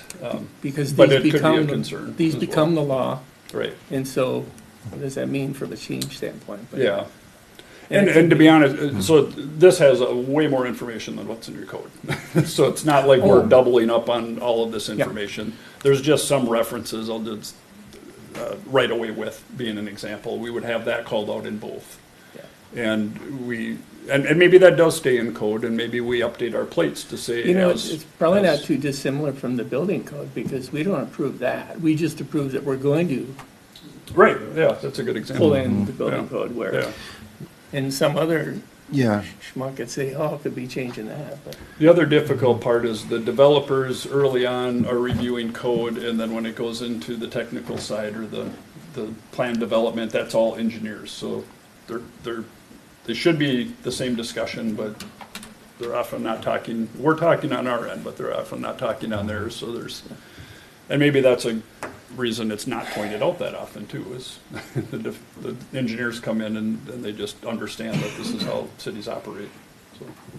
Yeah, I guess that's where a little bit of my confusion comes in here, is that codes change. All of the codes I'm familiar with are on some kind of revision cycle, 3 years, 5 years, whatever it is for that code. So if we're referencing a code, it's not just, I'll use a hospital one, the life safety code, NFPA 101, right? Which year? are we applying and who adopted it? So in hospitals, they're still working on the 2012 version of the NFPA 101 Life Safety Code because that's what Medicare adopted. There's been 4 or 5 revisions on that code since then. So I guess my question is, when we're referencing a code, we want it needs to be adopted by somebody, or are we just, when it's published, then that's our new code too? So I would think it'd be simpler to reference these documents in code. So the code actually reference and potentially, and again, I don't want to speak from the legal aspect of this, I think this should be reviewed.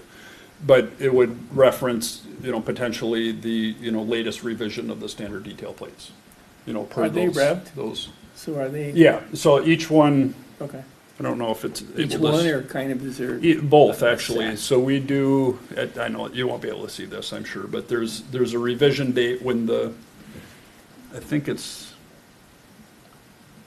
2 spots, I can't even read it. So there's one spot where the last time the code was, or the individual plate was done, Yep. and then there's another one when the whole thing was looked at.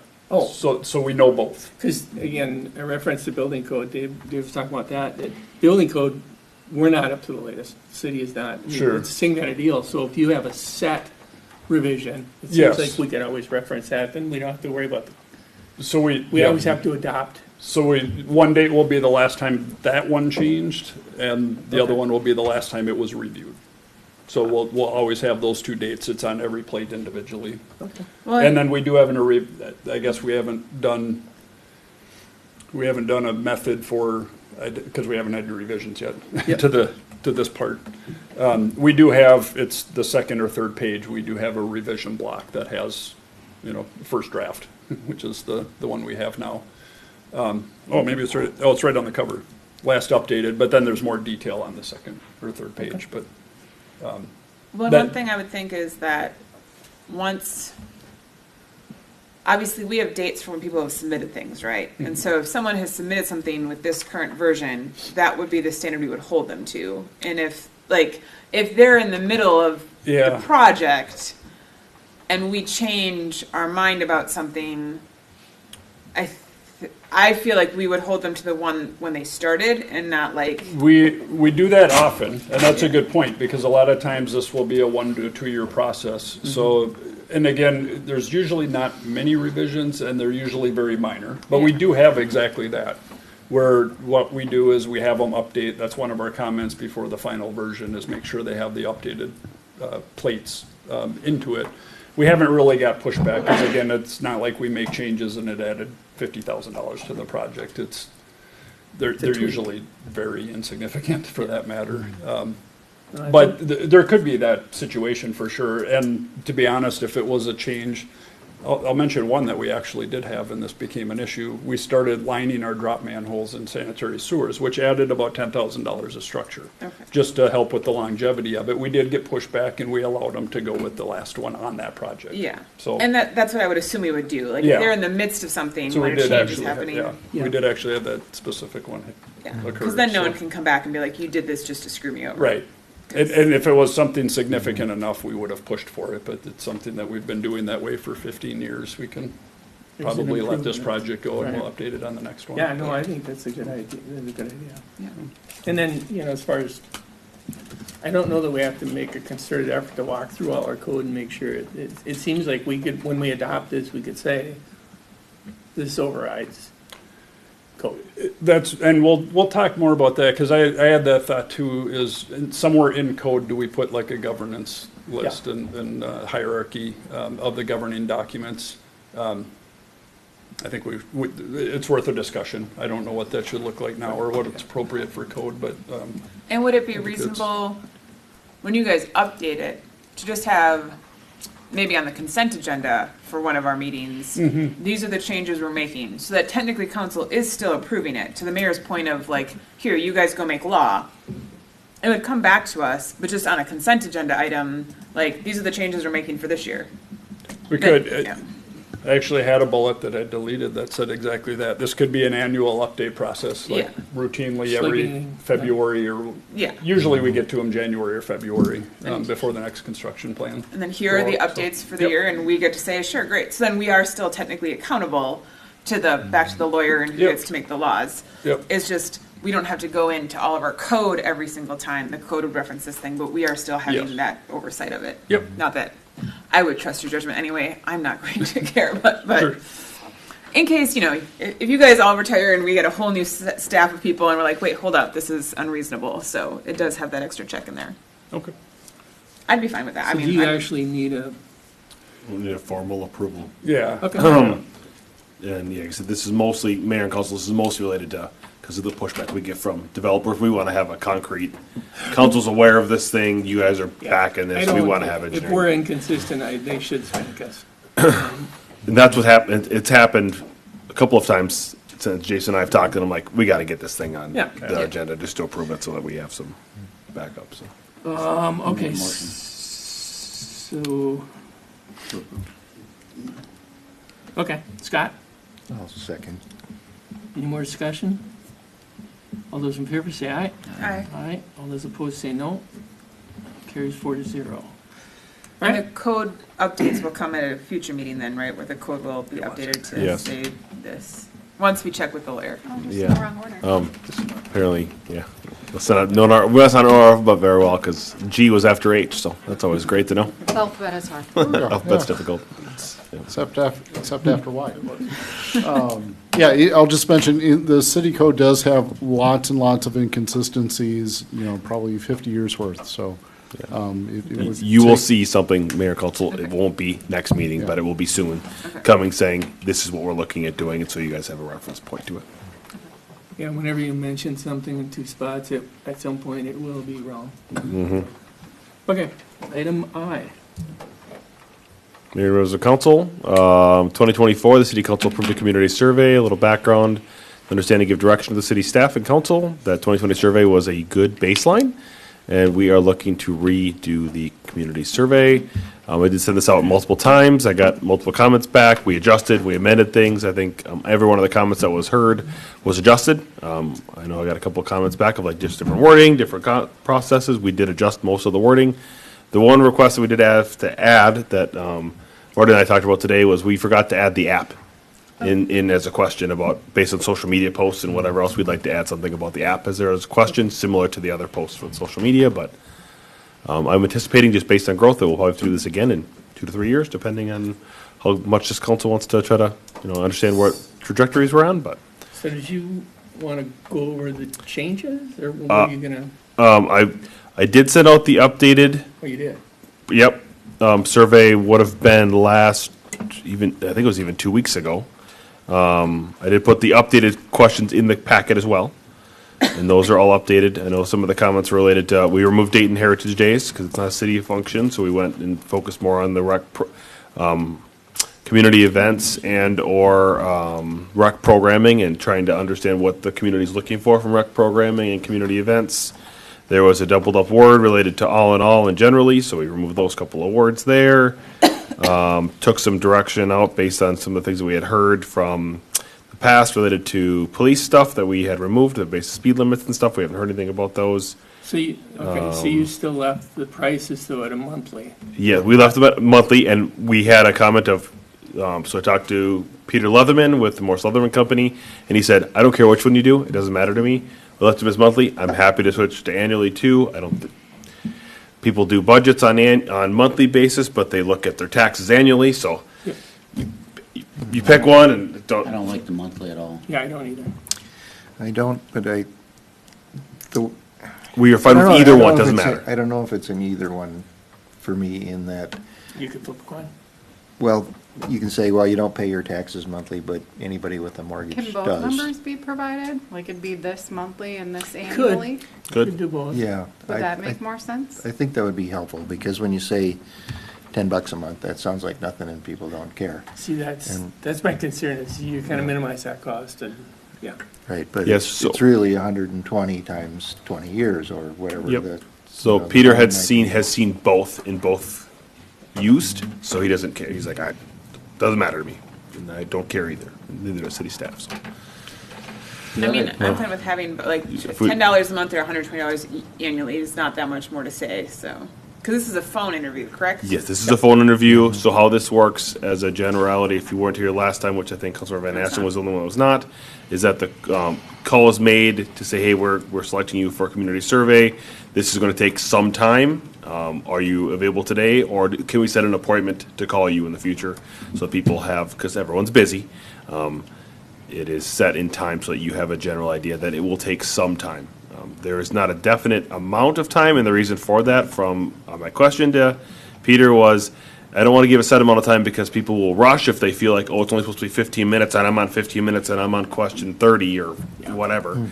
But at the same point, they also don't want to say, well, if it's been 15 minutes and it takes them 5 minutes, they don't want to feel like, well, what did I miss? And the fact that it should have taken me 15 minutes and no, it would be 5. So they say sometime, and sometime is that's why it's used, but. I will say, I mean, I thought this looked insanely long, but. It does. But If they're professionals and they say that this is, The question goes quick, so if I said, how do you feel about, or what do you want, Veterans Park? Okay, give me a 1, 2, 3, 4, 5, okay? And, okay, docks and fishing pier. So the question took, 5 seconds, and then one of the next question, so they don't take that long. The average for the last time we did this questionnaire was about 14 minutes. yeah. And there was good response. okay. Yep.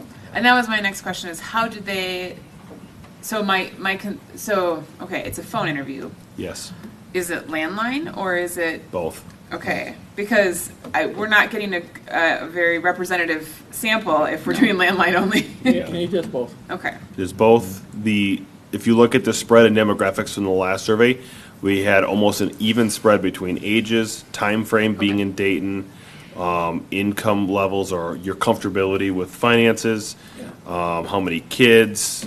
It was a general, very even or very similar evenly across the board. It was amazing how much information is out there on you that you don't know. It's amazing. lots of us there's know a lot. it's just depressing and scary at the same time. correct. And makes me want to crawl into a hole. But, okay, as long as the sample is a representative sample, I tell my students if the survey is landline only, you want to think hard about who has a landline at this point in time. No, it is Different both. answers, yeah. Because of everyone in my family, my 90-year-old mother has a landline and nobody else does, so. I will have them do annual and monthly costs. That's what I'm sounding like from the council. They were okay with doing both of those. So Yeah. $10 a month or $120 a year. We'll have that 5 seconds to 14 minutes or. Yeah, maybe it might take 16 minutes this time. So. There's 2 questions on there that I want to know why we put them on there.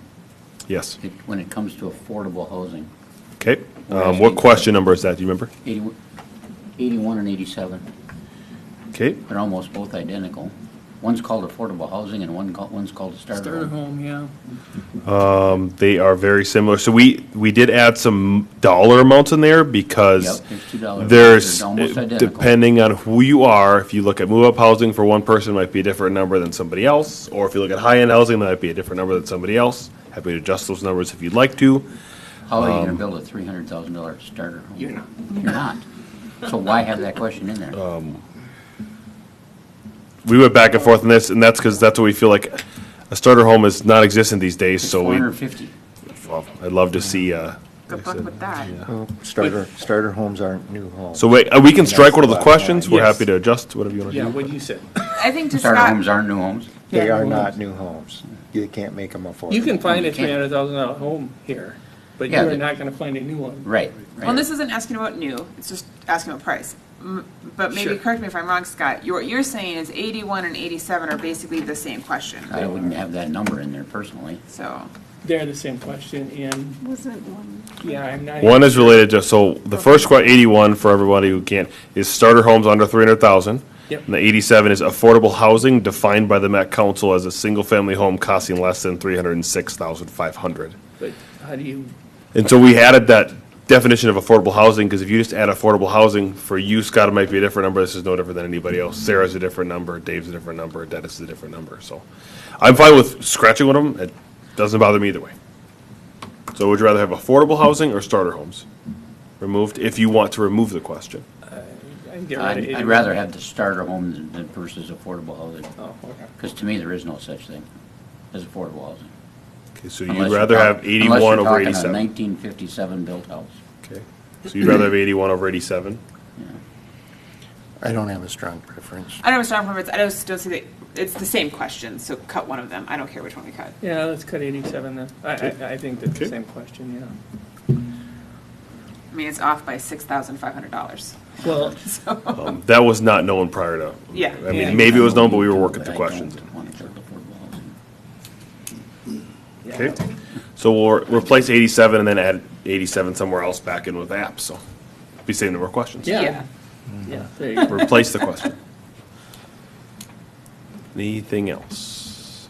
That's all I got. You know, I think. there were some minor things, but I think we're good. Okay. Yeah, I agree. I mean, I think you could wordsmith this thing to death, but Yep. Yeah. I think it's important, since we have a baseline, that we not change too much of it, because we want to be able to compare last time to this time. Correct. Yeah, these questions were not derived by staff. These were all derived by the Morse Leatherman Company. We reviewed questions or had comments about dollar amounts or whatever else, but that was it. These were not crafted by staff. And then with the request for the approval, I would also say that I will apply for the grant. Thank you. Related to the Office of the, I think it's Office of the State Auditor. I'm fairly positive of that, to see if we can get this thing paid for by grant dollars. It's in my other notebook. I was okay. going to be good and have I'm- one I'm notebook pretty- for city council. I'm pretty positive it's Office of State Auditor. I've already failed. It's April. Okay, yeah, yep. Motion to approve? Motion approved. Second. Okay. Oh, wait, were you motioning, Dave? He did. Okay, so second. Any more discussion? All those in favor say aye. Aye. Aye. All those opposed say no. Carries 4-0. On to J. Thank you, Mayor and members of council. That will be back to you, second meeting in May, that's the goal. So, The survey? yes. Okay. That's the, as long as we can get responses and whatnot back, but that's the goal. Even to claims, city staff stands for any questions. So I have a question, and Zach, I already kind of reached out to you about this, and so I just want to preface that I am not saying that anyone in the city has done anything wrong, but I had recently been made aware of a scandal, I guess you could say, in Austin, Texas, where city staff were going out to eat on the city's dime like almost every single day. And it blew up. It was a huge scandal. So I had that in the back of my mind. And then on this particular statement of claims, there was over $1,000 on food spent. And those two things coupled in my head to be like, okay, do we have some guidelines around meals? And I would also like to reference that I was just fed by the city 3 hours ago. So again, and at my own job, my work fed me last Friday, and I am a leader for a tutoring program for students, and I get to feed my students on the college's dime, right? Like, so I'm not saying that it is not appropriate for workplaces to feed people. It absolutely is. I just want to make sure, like for my student meal, we have a dollar limit. It's $14 per person per meal, period. I can't go over that. And so I was just curious, having seen that we spent $1,192.12 on food in this payment of claims, do we have such guidelines? Like, is there a cap to a per person per meal? Are there guidelines for like, what triggers the yes, we're going to feed you, no, we're not? I know for city council, if it's 5 o'clock, we'll feed you. If it's later than that, you're on your own, right? So I was just wondering if there were other guidelines for when the city chooses to pay for meals and when the city chooses not to pay for meals. So Councilor Van Aspen's a great question. We technically do not have a policy. I did look in the personnel policy, which I didn't think it was in there anyways, but I wanted to verify, so it is not in any policies currently. The direction that we've always utilized as staff, along with my direction, has always been, if we could not do it any other time and or required everybody to come in or skip a lunch period or whatever, then we would pay for the meal. If not, then it's all on you. Yeah. And so there was a number of trainings that happened in February. February typically ends up being a very slow month for both public works and police and various other departments, just because of the time frame of the year. And so we try to utilize that time for trainings and for I would say trying to get the team together and stuff. So it happened to be that February is a busy month for us. I would say that this is not the norm. But it was noted by myself and understood. There is not technically a policy. I'm happy to put something together if the council would like to do that, because we don't have that one technically, but that's been the direction, is that if you could not do it any other time, so a department head meeting, we would have, okay, we couldn't get anybody together, we're gonna do it over lunch, we're gonna feed everybody, because everyone else has got too busy schedules, and typically, we could try to squeeze an hour in, and it's normally around lunchtime, because everyone tries to not schedule other meetings around lunch, so.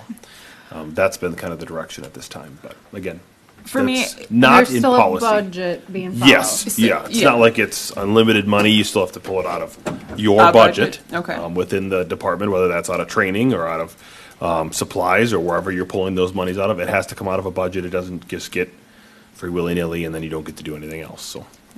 And I don't, and I'm, like I said, it just happened because there was a lot all in one month. I'd seen this thing, so those two things joined.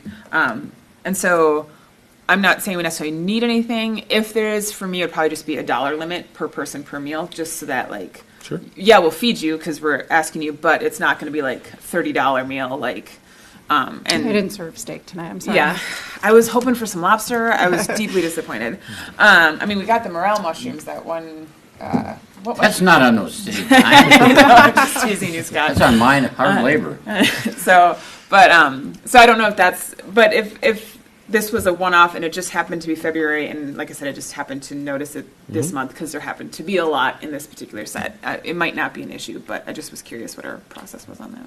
I don't know if anyone else has any concerns or wants to. I don't think, I think as long as it's occasionally looked at. Yeah. And we do have the guideline that says, if you have to be working over lunch, we're gonna cover it. I'm okay with that. Yeah.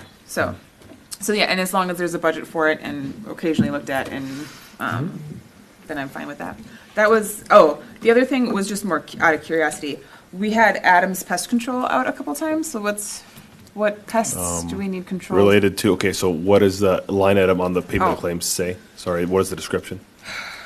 I only ask because I want to. I know, you were right, and okay, give me a minute. Someone else go, I gotta find it. So I will answer all the questions, Yes. just in case so we will always do proactive management of whether that's some sort of pests related to bugs or whatever else around city halls and public works and PD. The reason why I asked the question is because we recently put in Adams Pest Control for our rental house. Okay. And so I wanted to make sure that that wasn't the question you were asking me. Okay. Because that is related to a residential one, and that will cover everything related to rodents and ticks and whatever. I think we had some additional treatments at the PD with some ant issues. Yeah, pests in the PD department? is it? Okay. 9-0. Yeah. Yes. 90. Yeah, thank you. Yeah, so we get charged per time they come out. They typically only come out 4 times a year. That's typical. And Okay. it's like. And residential is more expensive than And commercial. residential is. Of course way more it is. expensive than Okay. commercial. So Okay. we pay $1,400 a year, give or take, for all of the city facilities for Adams Pest Control. And it's $650 for the one residence, so. Okay. Don't tell me was how it. that math works, because it doesn't math, and I already asked the It question. doesn't matter. So, no, we're good. That's, I was Only just, come out for one thing. it was in multiple places, and that's why I was like, wait, why? Probably the different And locations on likely, different dates. Got it. different question, or different Okay. locations. Then I'm fine. Those were my questions. Dave, you got some? Just a couple. And one of them was, well, a couple here, Public Works, I guess, that, one of them is just curiosity. Marty, there's a $24.99 purchase of a knot brush. I've never heard of a knot brush. I'm just curious what it is. I'm not a big sponsor. Not urgent. Find out. Also, there was for Public Works, there was a $1,200 charge for conflict facilitation. Was that a training? Yes, that's. Yes, that was training, correct. Yeah, we had a gentleman by the name of Dave Webb. He's been in here a couple times. He did some training on conflict management and resolution for Marty and I, so. All right. Then the other one that I was just curious about, we've got that leasing program through Enterprise, and I know Paul's not here, so he may not be able to address this, but there were 2 payments to Enterprise for PD lease payments, once for $19,600 and another one for $8,000. It seems typically we only have one of those kind of charges a month, and Yes. So Councilor Fashion, great question. So the reason why there's two on there, if you look at the dates of when they were paid, one was actually in March, one was in April. We missed the invoice that came through via, it just comes through EFT, automatically gets pulled out of our bank account, and then I get the statement, and I forgot to give the statement to accounting to put it in the system. So technically still got paid, but now you saw two of them. The difference in the price is related to sales tax on the new vehicles that we got. So we got two new vehicles in April or end of March, one of the two, and you have to pay sales tax on the vehicles when you get them, and so you pay them all up front, and so that's why the difference in price between that's why the two. that one was higher. That one was higher as a partial month for the lease and then the sales tax on that same vehicle. So whenever you get it in a partial month, they charge you the partial month per day I thought, for that so lease. is this a weird lease agreement where we're paying sales tax? You always pay sales tax on motor vehicles. We pay on them if we purchase them as well. Yep. So when No, we I go to get title that. them, we have to pay But the leasing, sales tax. Leasing, you have to pay the sales tax as well. They just bake it into the price of the lease payment normally. But right. we don't have baked into the lease payment. We just pay it up in front one Okay. time. And I then, mean, I don't care either way the numbers are going to come out. It just. struck me so as the odd. reason for the two is because of the timing of going to accounting, not necessarily that we still paid them only once per month, once in March, once in April. Just happened to be timing that was Okay. related to why there's two on this bill. Yeah, and thanks for the explanation about the difference. Mm-hmm. So that's all I had. I did find my Adams Pest one. So one is on page 90, and it's the number, it says 12,260. And then on page 94, there's three, it says PW, PWAC. So I'm assuming PD, police, PW, public works, AC. Activity Activity center. center. Okay, so that, and then the other one must have been the rental then, the 12. Either the rental or city hall, because city hall, what CH was not listed. So one was on page 90, and the other ones were on page 94. Yeah, I'm assuming it's the rental house then. gotta That is be. separate from the other. Yeah, because the other ones were all closer together, so, okay. CH. Oh, yeah. 12,260, that's City Hall. Okay, That's our address, 12,260 South Diamond Lake okay, Road. that's fine. It's $149. That's right. Okay, yep. Okay. So, thank you for the clarification. Thank you for the finding. Anybody else? Okay, we need a motion and a second. Motion, so moved. I'll second. Any more discussion? All those in favor say aye. Aye. Aye. Aye. All those opposed say no. Carries 4-0. On to item L. Yes, Mayor, members of council, you have in front of you the agreement related to action steps between the City of Dayton and WME. I'm going to forget what that stands for right now. Whitney Elzafon Company or something like that. Oh, yeah. I'm gonna butcher what it was, so that's what I'm gonna say. This agreement is to memorialize decisions that the city council has already made, so there's nothing new within this agreement, over the last several months into one document for the developer to close on the property. So this is needed because the developer needs to close on the property or would like to, and the lenders that he's using need to have some sort of documentation from us to basically memorialize everything. The agreement notifies the council that the current accessibility to public roadways does not exist, so I want to make sure that that is aware. And the council has authorized the use of the eminent domain if through negotiation for purchase of the right-of-way is not successful. And this requires the authority of the city council based on my conversation between the city attorney and myself. Again, I went back and forth with the city attorney of I don't want to sign anything I shouldn't sign, so. Yeah, this whole thing kind of seems odd. It's a little odd only because typically we've already given plat approvals and stuff for a developer before they'll close on a property. However, we have a landowner, I don't know if I have this in here. We have a landowner who is looking to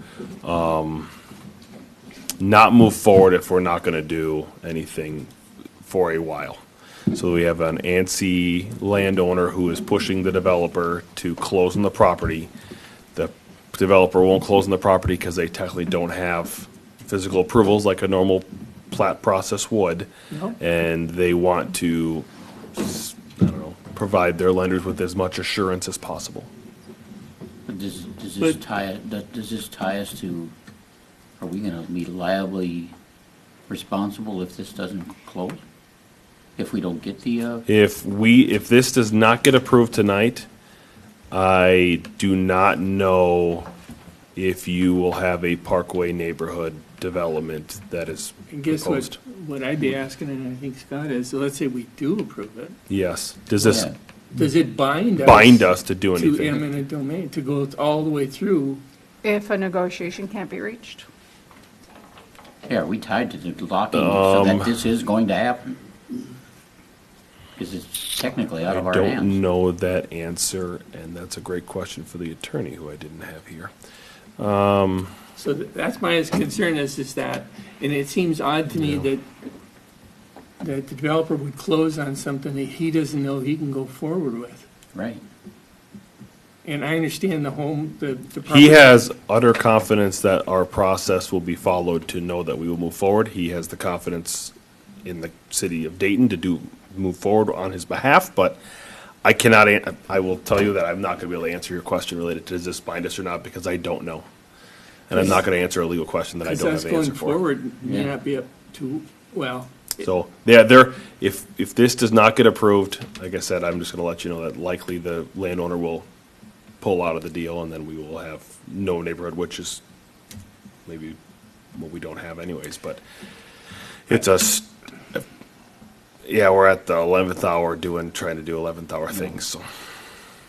I personally can't go along with it. I don't know what it's saying, is the problem. I don't know what it means to, I think this is from my understanding, this is a document, again, to memorialize that we've authorized eminent domain proceedings. That if except, they, That doesn't mean anything. but we because we did that, Yeah. the council approved that on February 24th. But with the understanding that if it reaches a point where we don't see success at the end, we would pull back. And does this make Yes. us not be able to pull back? Because that's really I see my what concern. I see what you're saying. Is, I mean, we Yeah, so what happens if we go through those processes and we are unsuccessful and Still or we don't pull get out? Does this then bind us? It's a great question that I can't answer. And I know that if I don't answer right now, which I understand, I just don't. Now, I understand I'm, this guy wants assurance he's gonna sell his land, I get that. I get that. But, Because I know why he wants that assurance, I talked to him about it. yep. I get But I don't want this to tie the city into, well, all of a sudden, we have to buy his land if it doesn't happen. We would not have to buy his property. There's no ramifications if we would have to buy the property from the current Or are landowner. we gonna make sure that we have to have the? What I don't know is if it binds us to the requirement to getting public access to a public Access road. to- That I right. don't know. The way I understood it is we're essentially memorializing decisions we've already made. That's what I understood it to be, but again, And I think that it is, But- you know, it may end up being Is there important any to ask the lawyer, timelines? but I it didn't read no, through there it. was no timelines given, authorizing, which I required them to not be any timelines because I did not want to have a timeline given based on the fact that I didn't know timelines based on information. right, but ultimately it would take a separate vote to actually use eminent domain. And we've already done that. Yep. We authorize the process, but my understanding has always been that there's still An additional one? additional step that, okay, all of the negotiation possibilities have failed, and now are we going to go to court essentially? So based on the decision made on the February 24th meeting, you have given the ability for me to go all the way to the end. That does not mean that I will go all the way to the end without touching base with the council, but you guys Technically, we gave you- authorized us to use all the way to the end and using eminent domain at that February 24th council meeting. And I told you and will continue to tell you that I will do everything I can to not use eminent domain and make this work for everybody. So my concern is if. But yes, I think hopefully I addressed your point of. On page 115, it says, "Now therefore, the parties agree as follows. Shaney property.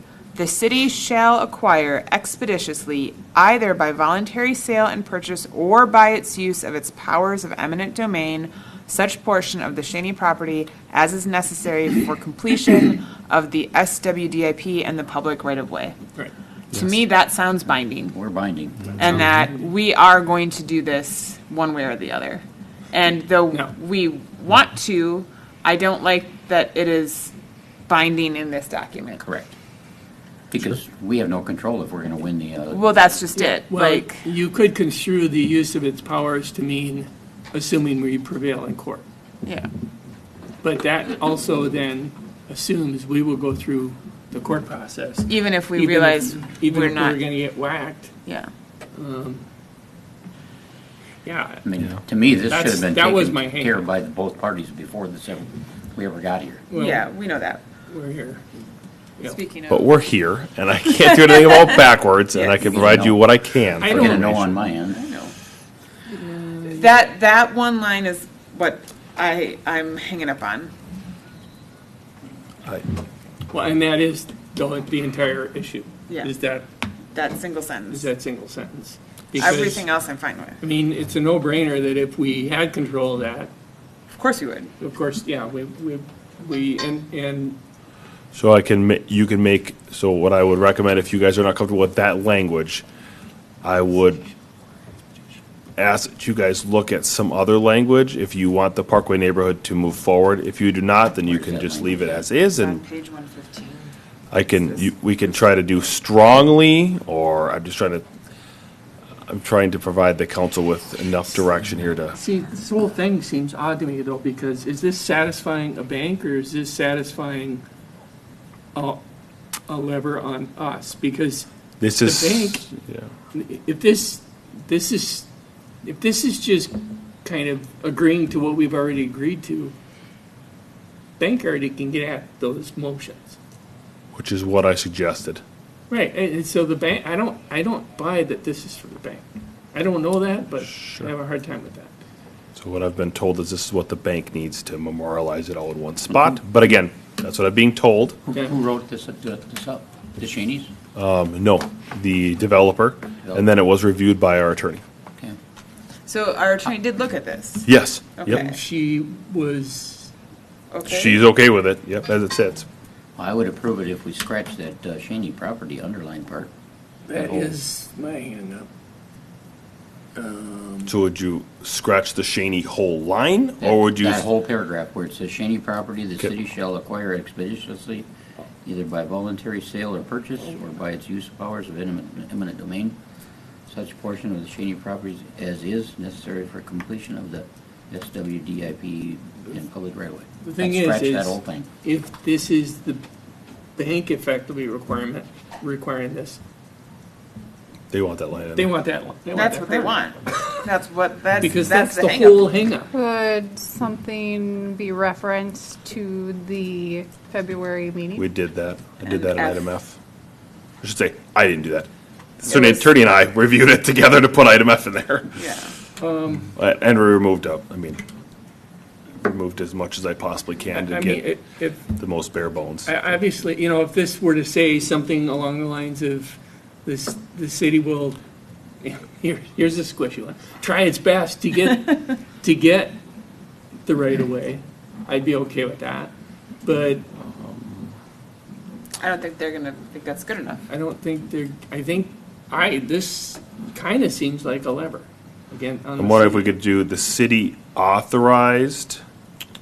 Well, I'm trying to fix, so the city, I'm using item F as the city council authorized eminent domain proceedings as the kind of the, because that's what you guys did. That was actually at the meeting. we did, Yep. but that was with the understanding that you would use I will some use. judicious I thought will and use as much- stop at the right time. Yes. And we put that, that trust in you. This kind of would bind your hands.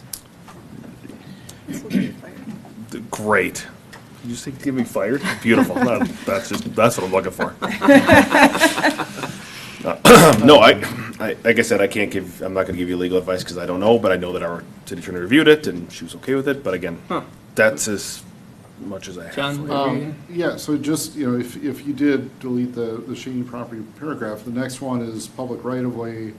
The city shall provide the property, and this is the yeah, there development you go. project, It's, right-of-way access to the Dayton No. Parkway. It doesn't say how or Not a through what chance. property is we're going to provide access somehow. So, I mean, that's more of a gray Broad area that statement. we'll figure it out, but it may not go from the way Through the it's Shaney designed. parcel. Yeah, it may not go through Shady. Well, and That would give enough, I would think. wait, say that. So instead of, just like Councilmember Solonic had that. mentioned, just strike the whole sentence with Shaney property and just say, we will provide access if needed. Well, How are except you gonna Can do we? that? we can't. You can't. Well, we can. We provided Jason provided a comment to the council that we can. Oh. It's not a cheap option, but it is an option to remove the I get median it. within Yeah. and shorten the parkway and then come right off of the But city it- parcel that But that butts. is not binding, that you're gonna have to And what spend that happens money to the to. preliminary and final plats? They're already, the preliminary and final plats for the Dayton Parkway neighborhood are already past their I time know frames. they're passed, but weren't they passed with an assumption of the road being? No, sorry, when I mean past, I mean they are no longer valid. They're They'd valid. have to be They're re- dates. They are They expired. They're gonna have to start everything over They again. have to start anyway. over again, yeah. My question is, All right. in this public right of way, it says we'll provide it, but it does not say we'll pay for it. Correct. Well, it kind of, It implies. How are you gonna provide it if you don't own it? right. We own property up to Dayton Parkway. In the portion that we own between the Shaney portion and the I mean, Roman if- portion. If I'm somebody reading this, provide tells me you're gonna get it.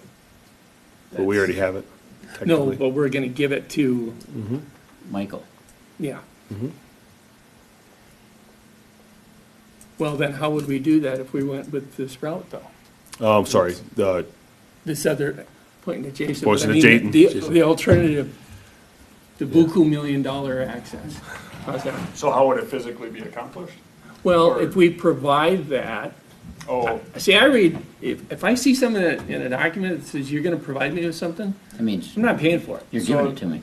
Yep. the way I'm reading this is that does obligate the city to provide the means for the access, not necessarily the access. However, it says necessary for the completion of the Southwest Dayton infrastructure project, which 2 paragraphs down says the city will pay for it. Pay all for costs incurred. So basically, you're providing means for the project and you're doing the project. That's how I read it. Yeah. I think we had a problem.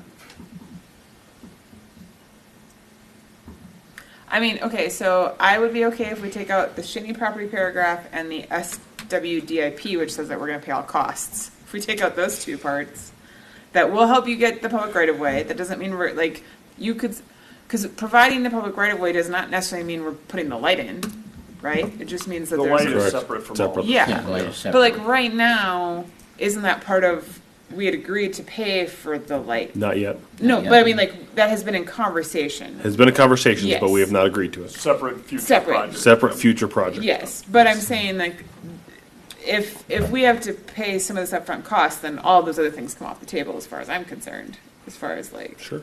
As far as I'm concerned, Michael, and these people should have had this worked out before. Well, they thought they did, and, Well, that's not, yeah, that's their issue. but I mean, I think that's why this is coming up, is because they thought they had it in verbal agreement, and then it all fell apart, and so they've learned their lesson, and they don't want to go with that, because they've learned that verbal agreements can be gone back on. Yeah. Hence why we're here. So if it gets no motion, it dies. You got It's it. true. So, all right, well, do we want to talk about this a little bit more, or? So, I'm a no. I will. No with, as it stands, or no with? No as it stands. I mean, I'm not gonna approve this. Me personally, I'm a no. And my Yeah, I problem is, understand. I'm a little bit uneasy about altering language. I at would this rather point. have you, if you're going to do something, because we don't have another council meeting, and the closing of the property is scheduled to happen following this council meeting. Oh, okay. If this, it's been extended numerous times, and we are at literally 11:59 before the pumpkin turns from a carriage into a pumpkin. I mean, I would be okay, I would say if we took out the Shaney property paragraph and the SWDIP paragraph. I would be okay with that then. And how do you handle the city shall provide the property right of access? Right. We already have, We have an option, Yeah, and we it's Yeah, an but- expensive but option, it's but then expensive. but we've also, up to this point, talked about forgiving some fee, like, there are things that we have offered that can come back, like, so that we can offset our costs, I guess is my point, is that we do have, we had tentatively agreed to some things that we were going to financially, whatever, and we can take those things back, and so at the end, our financial, How much was that, how much did we basically allow them? Over and above what we normally would have hit with fees? I thought it was closer to, So, When you counted for the, that was closer to like 600K or something like that. so we had verbally, we had agreed in the first phase to have them pay all fees. And then in that first phase, so this is the previous ones that are no longer valid, but the final plat had them pay all fees, and then we'll be relieved of all fees in phase 2. As in, you pay them all in phase 1, get the project moving, and then we will leave you in phase 2 actually to get the project I'm going to say some onus into the project, and that was about $1.5 million. Oh, is that much? Yes. That includes the road? So $1.5 million was the development fees, and then Okay. the other half of it was supposed to come, and the reason for that is because if you remember back in the agreement, there was 150 units, and that was based on Jason Arsvold from Ellers and myself reviewing, okay, how many units would it take if we were to say you need to make this much money per year based on a tax abatement bond for 10 years, and it was $1.5 million. So between those two things, it was a $3 million roadway, which is what was able to be paid for, which is how that got paid for. So you pay fees of $1.5 million in the first phase, we'll relieve $1.5 million on the second phase, so the net cost is 0 for the developer, and then they have to put in 150 units within that first phase that they build, so that we can pay for the roadway on a tax abatement bond for So the now property. all of a sudden, do you go back to Michael and say, oh, that's off the table, now you're paying the 3 million, or $1.5 million? There is nothing currently approved right now, so. But that's what I'm saying. Worst case scenario, we end up with 50 acres. Yeah, well, we don't have to pay for the property anyways, but. Yeah. Either you're paying for the road, you're paying for the $1.5 million. One way or another, if this agreement right here, if we get hung on this deal, we either have to provide the road Yes. or somehow figure out how we're getting the easement across it. Yes. Well, the easement across our property already has. Yeah, but it's still costing buku money to get it done. You mean the project itself? Yes. I mean the project to get the access off of To the get that, parkways. right. Yeah, it's not free. It's Well, not certainly. free. So even if we were to, This is one of them things that, why did we wait until the night before we have to have it done? It should have been done 2 weeks ago. I wish it could have been, but we didn't have a council meeting since 3 weeks ago. So. Well, then. Gotcha. oh, this We agreement? had. Yeah. Well, then I'm guessing that, when did you guys get this agreement? Or when did you get this request? 2.5 weeks ago, following the council meeting on the 24th. Well, that's by plan design. I got nothing for you. Dan. I'm uncomfortable changing the wording in something that the lawyers. Hasn't seen. Yeah, the attorney has seen this. Yeah, but if we change it, they won't have seen our changed version. I'm not comfortable the way it's written. To me, that says we're paying for it no matter what. It does, it seems like that, and that's why I'm a little, I wish Ash wasn't here to explain that, because it seems like, Me too. seems like we're on the hook for this. Okay. All right. You don't have a personal cell We- phone, huh? I do. Call her? Did we beat At this thing? 9:30? I can. Well, you ain't, All right, it's either that or no. I need a motion. A motion on item L. I'll make a motion to decline. We can't do that. The It mo- has to fail 3 times, right? Yep. Action item is to approve the agreement. Mm-hmm. I'm not hearing a motion. I'll ask for a motion again. And one more time. Okay. Item L fails.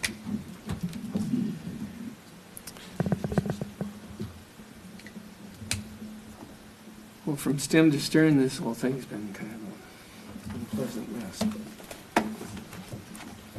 All right, we're on to item M. So you just have to read that. Which one is this? I'm gonna go see Man About a Pony. Yeah, you know what, why don't we take a 5-minute recess? Because one of these was for, Second one. oh, okay, so it seems, well, we can talk to that. Oh. So we'll have to go into open, read to go into closed Every session, time. and then start closed session. Correct.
I will, all right, happy-go-lucky. Oh, he's still recording.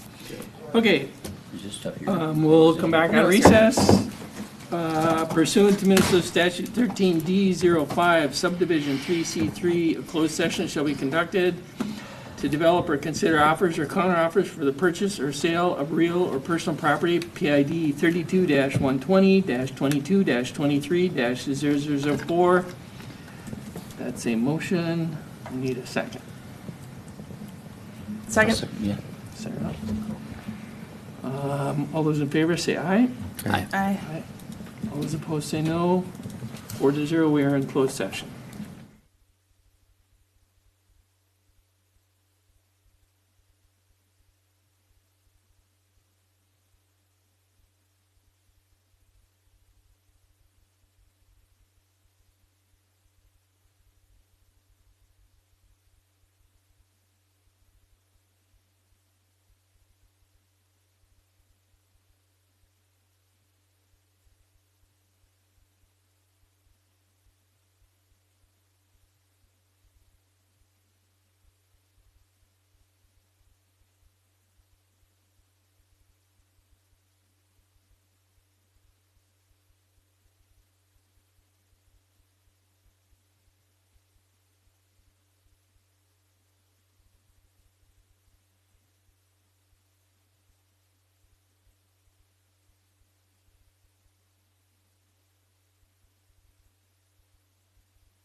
Pursuant to Minnesota Statute 13D05 subdivision 3C3 to develop or consider offers or counteroffers for the purchase or sale of real or personal property ladder truck. That was a motion. I need a second. Second.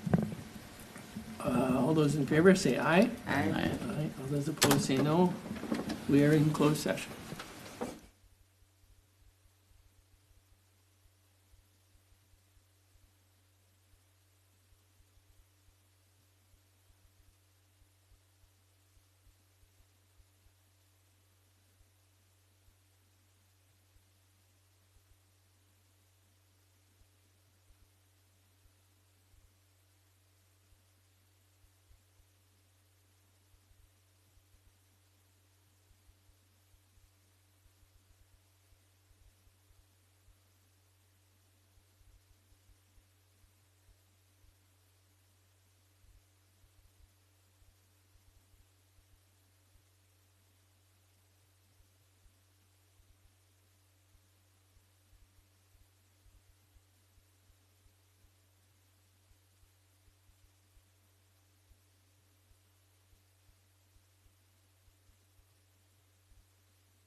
Okay, now. We have to Oh, open. no, I want We're in open. We need a motion, right? Yes.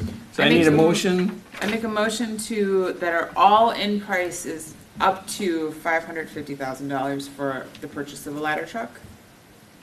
I'll second.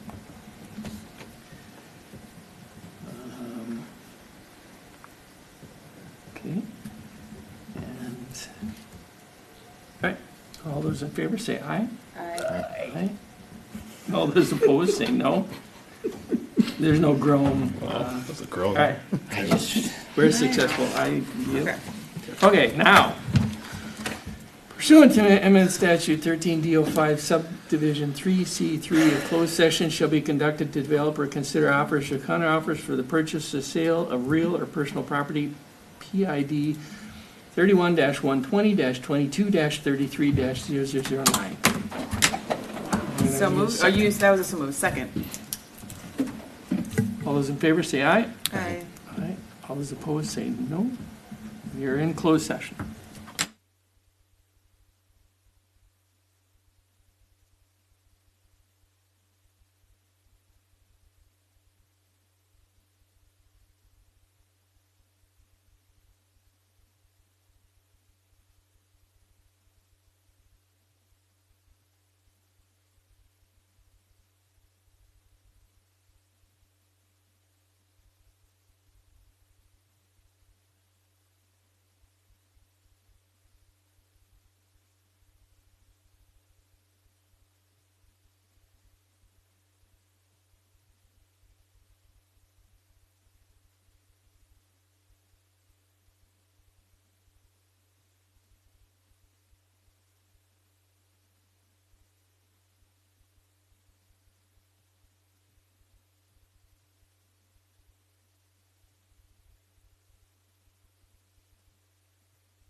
So if there are no objections, we will be adjourned.